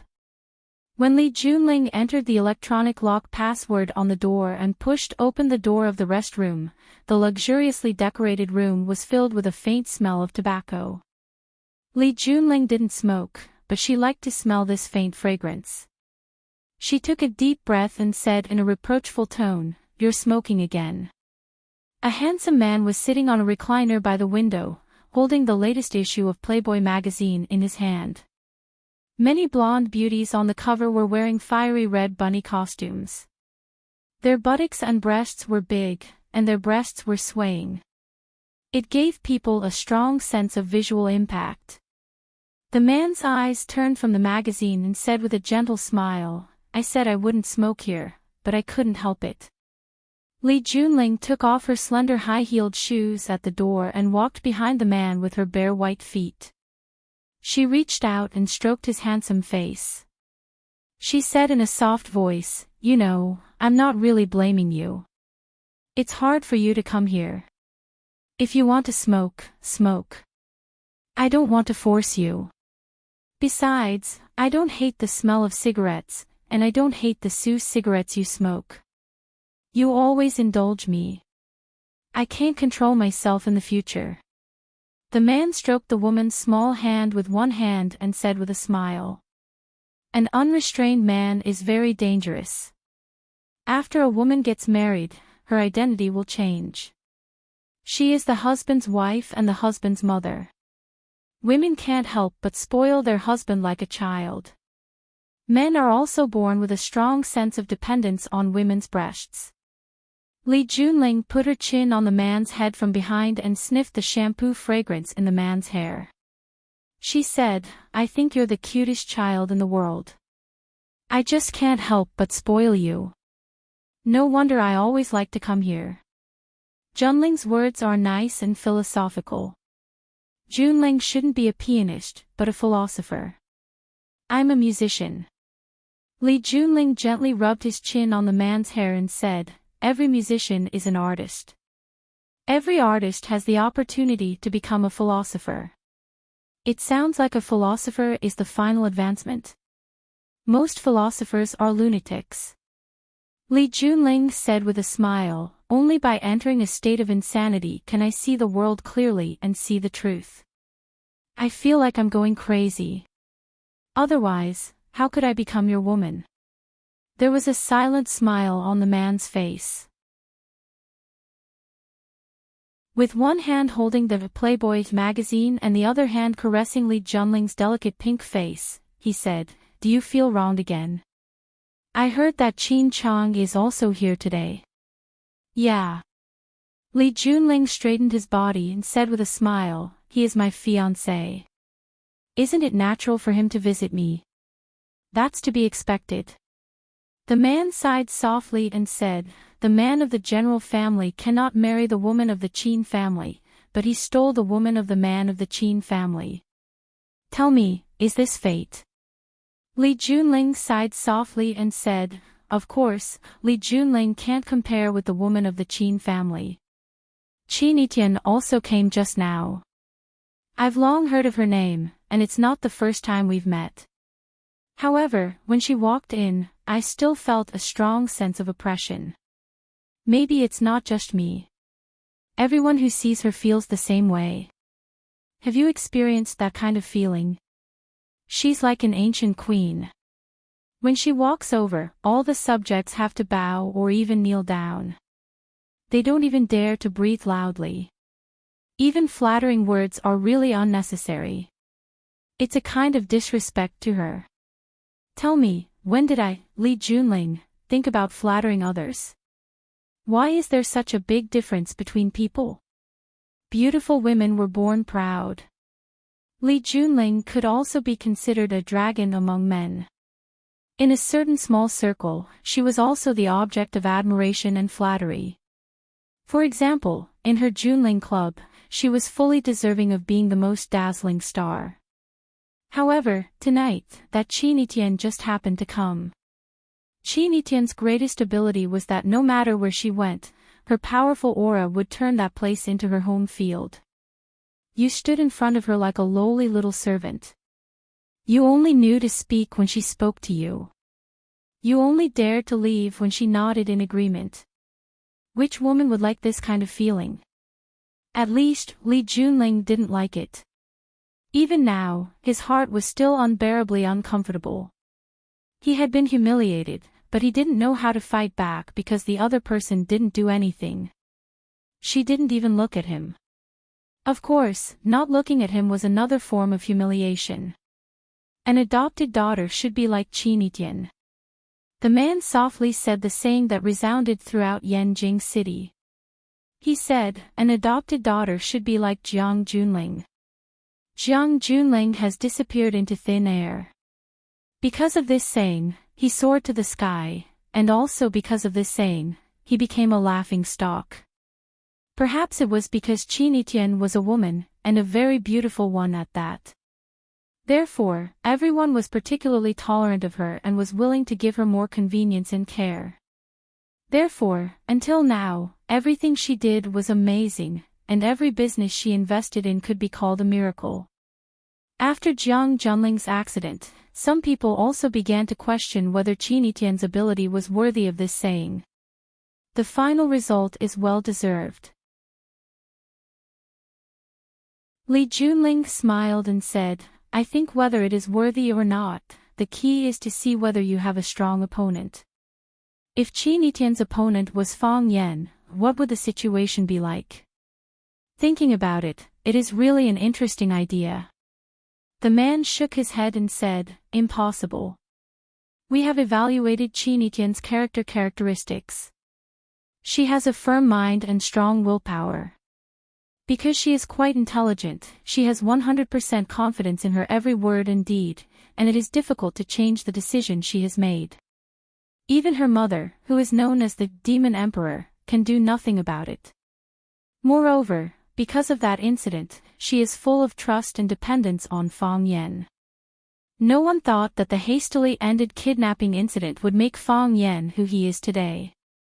If that incident had been successful, or if she had simply killed the hostage, would there still be a mess that we need to clean up today? Why did Fang Yan rise so fast? That is because Lu Chaoge is behind him, Chaoyan technology. Why can Chaoyan technology develop so fast and remain independent? That is because of Qin Tian and the support of the Qin family. Without Qin Tian, whether Fang Yan and Lu Chaoge could keep Chaoyan technology is really unknown. Which Boston creeper doesn't need a hard fence to support it? Li Junling walked to the man's legs and squatted down. She reached out and stroked his crotch. She looked up with a charming smile and said, you have a reaction. Is this kind of book that good? The man closed the magazine in his hand and said, of course not as good as you. So, the woman unzipped the man's pants, squatted on the ground and began to work. No one would have thought that the goddess of piano, who was respected and worshipped by millions, would be willing to serve the man she loved in such a manner. Our Li family also relies on the Jiang family. If it wasn't like this, Li Junling raised her head during a break in her work, looked at the man and said, I would have been swallowed by someone else a long time ago, right? Fang Yan and Lu Chaoge chose the Qin family as a partner. That was the smartest choice, because only the Qin family could resist the Jiang family's offensive, unless the Jiang family was willing to go to all-out war with the Qin family. But at that time, the Jiang family shouldn't have made such preparations, right? Killing 1,000 enemies, losing 800 of your own men. Why let those irrelevant people take advantage of it? The man's whole body lay comfortably on the leather sofa, closed his eyes and enjoyed this high standard of courtesy. He had a calm smile on his face and said, the big tail is not left alive. Now that the Jiang family feels threatened, they want to cut off this unlikable tail. Is this enough? Li Junling began to mutter, and said, is it just to stir up trouble in the middle? A camel's endurance is super strong, but it's always the last straw that breaks the camel's back. Qin Tian is very smart, and Qin Tian is very powerful, but Qin Tian is a woman in the end. The Qin family's old man hasn't thought of letting her take the helm yet. After all, Qin Tian's parents and uncles are still alive, and her mother is a woman who is harder to provoke than she is. But the Qin family's economic power has fallen into the hands of a woman for 2 generations, which has already caused dissatisfaction among the Qin family's men. This is also the reason why Qin Chang came out tonight to add fuel to the fire. Qin Tian is a mistress. We just released this news, and then the Qin family immediately jumped out to cooperate with us. Tell me, who is Qin Tian's real opponent? We can only be regarded as Qin Tian's potential opponents. The Qin family who has the most direct conflict of interest with her are her real opponents. Qin Chang came out tonight, how many Qin family members will come out tomorrow? Qin Chang has been insulted like this, I'm afraid that Qin Tian will go through another trial, right? The Qin family's rift is getting more and more serious, and the Qin family's old man has to re-examine. When the woman's tongue touched his sensitive part, the man softly moaned, and then he suppressed this irrepressible pleasure and said, "Woman, isn't this good?"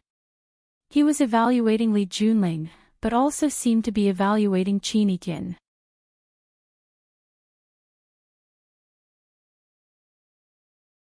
Chapter 706. After a fierce emotional release, the woman helped clean up the battlefield, and the man closed his eyes to take a nap.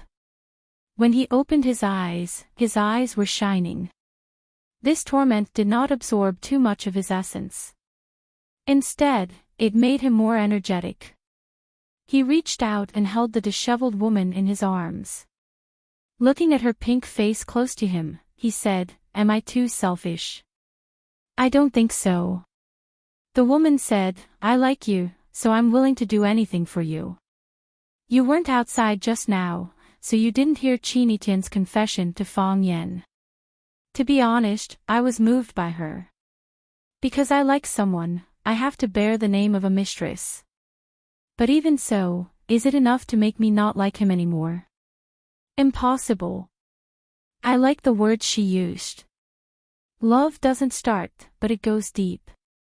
Love doesn't start, but it goes deep, the man whispered and said in a deep voice, "Did Qin Etian really say that? Did you really say that?" Li Junling nodded with great certainty and said, "In front of so many people heard it. I really didn't expect that a woman like her could not find any man. Why did she let herself fall into the mire? That's why it proves that Fang Yan is too dangerous." The man's voice was a little firm as he said, "It's too dangerous." "I don't see it at all." Li Junling said, "I often heard you mention him before. I thought he must be a very great person. Today, I accidentally bumped into him at the door of the club. Do you know what he was doing? He was joking with the greeter at the door. He looked like a rascal. At that time, I had such a thought. How could such a guy be qualified to be your opponent? However, he has become your opponent and has given you such a headache. That's what's special about him." The man said with a wry smile, "Those people who look powerful at first glance, will you be particularly careful when you see them?" "Of course," Li Junling said without hesitation. "Would you be willing to be friends with those guys who look particularly smart and slick?" "Yes, I would. After all, it's quite comfortable to get along with such people. However, I would be more or less on guard." "Yes." "So, when you meet a man like Fang Yan, do you feel a sense of kinship?" Lying in the man's arms, Li Junling thought about it seriously and said, "That's true. That's why he's so terrifying." The man said, "Whether it's Lu Shu of Huaqing, Lanshan Valley, or Jiang Zhulu of the Jiang family that he single-handedly destroyed, including my insufferably arrogant younger brother, General Ling, tell me, which one of them isn't an outstanding talent? Which one of them wasn't vicious and merciless? One look and you could tell that they were big shots. What was the result? One by one, they were either defeated by him, subdued by him, or beaten into submission by him. Dogs that bark don't bite. You have to remember this forever." Li Junling placed his hands on the man's broad chest and asked, "What about you? What kind of man are you?" "Me." The man's big hand reached into the depths of the woman's clothes, feeling the softness that brought him supreme enjoyment. He smiled and said, "If there's wine today, let's get drunk today. If there's a grudge tomorrow, let's take revenge tomorrow." This was perfunctory and also a way to change the topic. This was the magic weapon that men would use when faced with questions that they didn't want to answer. The woman sighed secretly. In the end, she still couldn't walk into the depths of this man's heart. At least, not yet. When Qin Chang returned home, his father was lying on the desk writing. Qin Chang's father, Qin Lingnan, was a famous economist in the country. He was not in charge of the Qin family's business affairs, but he was in charge of the country's economic affairs every day. It was also because of this that he had a very high reputation in the political circle and among the people. He was the leader of the academic faction in the Qin family. For a giant family like the Qin family, some people were in business, some were in politics, and some were in academia. This was the reason why the family could grow bigger and have a deeper foundation. Qin Chang knocked on the door, stood at the door and said, "Dad, you haven't rested yet?" "I'm writing a manuscript." Qin Lingnan looked up at his son and continued to busy himself with the things at hand. "This kind of thing can be handled by the secretary. Why do you need to do it yourself? Your waist hasn't been well recently, so pay attention to rest. It's not easy to find a ghostwriter for an article to be published in the Wall Street Post." Seeing that his son was in the mood for a long chat, Qin Lingnan stopped writing. He picked up a cigarette from the cigarette box beside him and lit it. After taking a deep puff, he looked at his son and asked, "What's the matter?" "I ran into Fang Yan tonight," Qin Chang said. Qin Lingnan raised his brows slightly and said, "There was a conflict." Other than Qin Etienne, his student, Fang Yan had almost never met any of the important figures in the Qin family. However, as long as they were ranked in the Qin family, they would have a deep understanding of Fang Yan. His information was on everyone's desk, and everyone was making various interpretations of him. Qin Lingnan was no exception. Although he did not care about the Qin family's business affairs, he had some understanding of some of the key partners. The popularity of Chaoyan technology and the vigorous development of renewable energy were closely related to his vigorous advocacy behind the scenes. The ancients paid attention to, before the troops and horses move, the provisions and fodder move first. In the commercial war of modern society, it was extremely necessary to take a breather and observe the reactions of the surrounding people before making a move. He has a bad temper.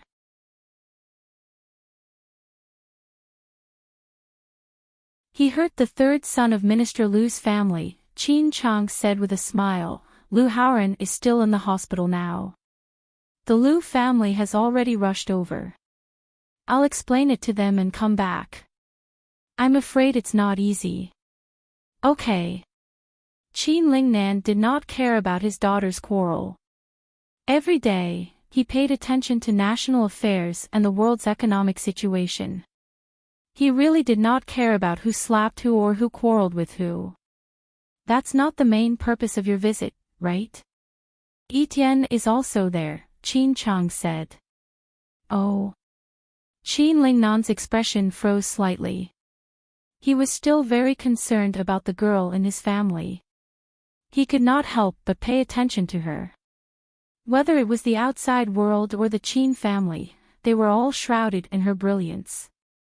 Not only was she beautiful, but her various legends, her investment foresight, and the fact that she had already predicted Chao Yan's great potential when she was still a student. She pulled strings between them and made his mother vote for Lu Chaoge. In Qin Lingnan's generation, the most outstanding person in the Qin family was Qin Etienne's mother. Until now, the Qin family's economic power was still controlled by that woman. In Qin Etienne's generation, Qin Etienne had inherited all of his mother's strengths. Perhaps, he might also inherit the giant commercial ship that was controlled by his mother. Although he was still young, who knew if this would be the case in the future? At least, Qin Lingnan had already seen the stubborn attitude of the old guys in his family towards Qin Etienne. "What did she say?" Qin Lingnan asked. "I had a dispute with Fang Yan because I wanted to use this opportunity to clear Etienne's name and wash away the dirty water that was poured on us. I wanted Fang Yan to admit in front of everyone that he and Etienne did not have that kind of relationship. However, Etienne's performance was very difficult to accept." "Ha!" Qin Lingnan pressed the cigarette butt in his hand into the ashtray and waited seriously for his son to continue talking about what happened next.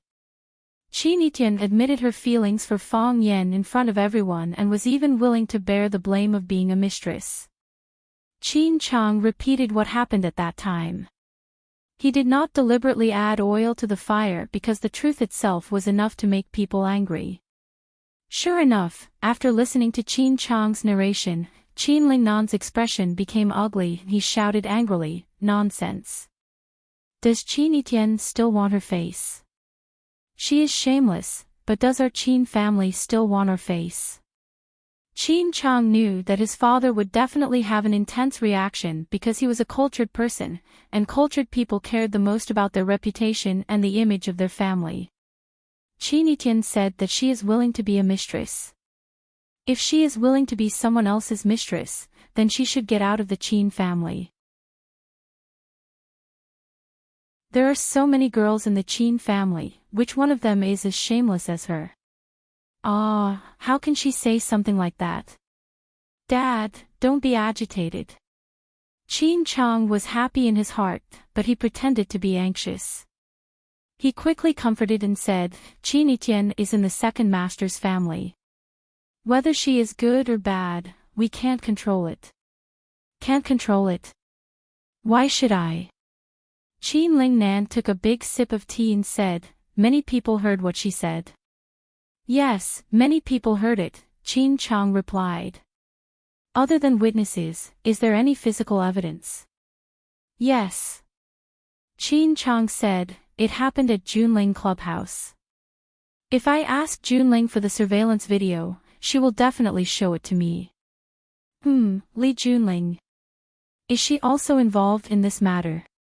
Qin Lingnan stared at his son in confusion and asked. It's like this. Fang Yan happened to have an appointment with two small stars at Junling Clubhouse. I happened to go to Junling Clubhouse to see Fang Yan. Jun Tai took me to see Fang Yan. At that time, I only knew that Fang Yan had arrived in Yanjing, Qin Chang said.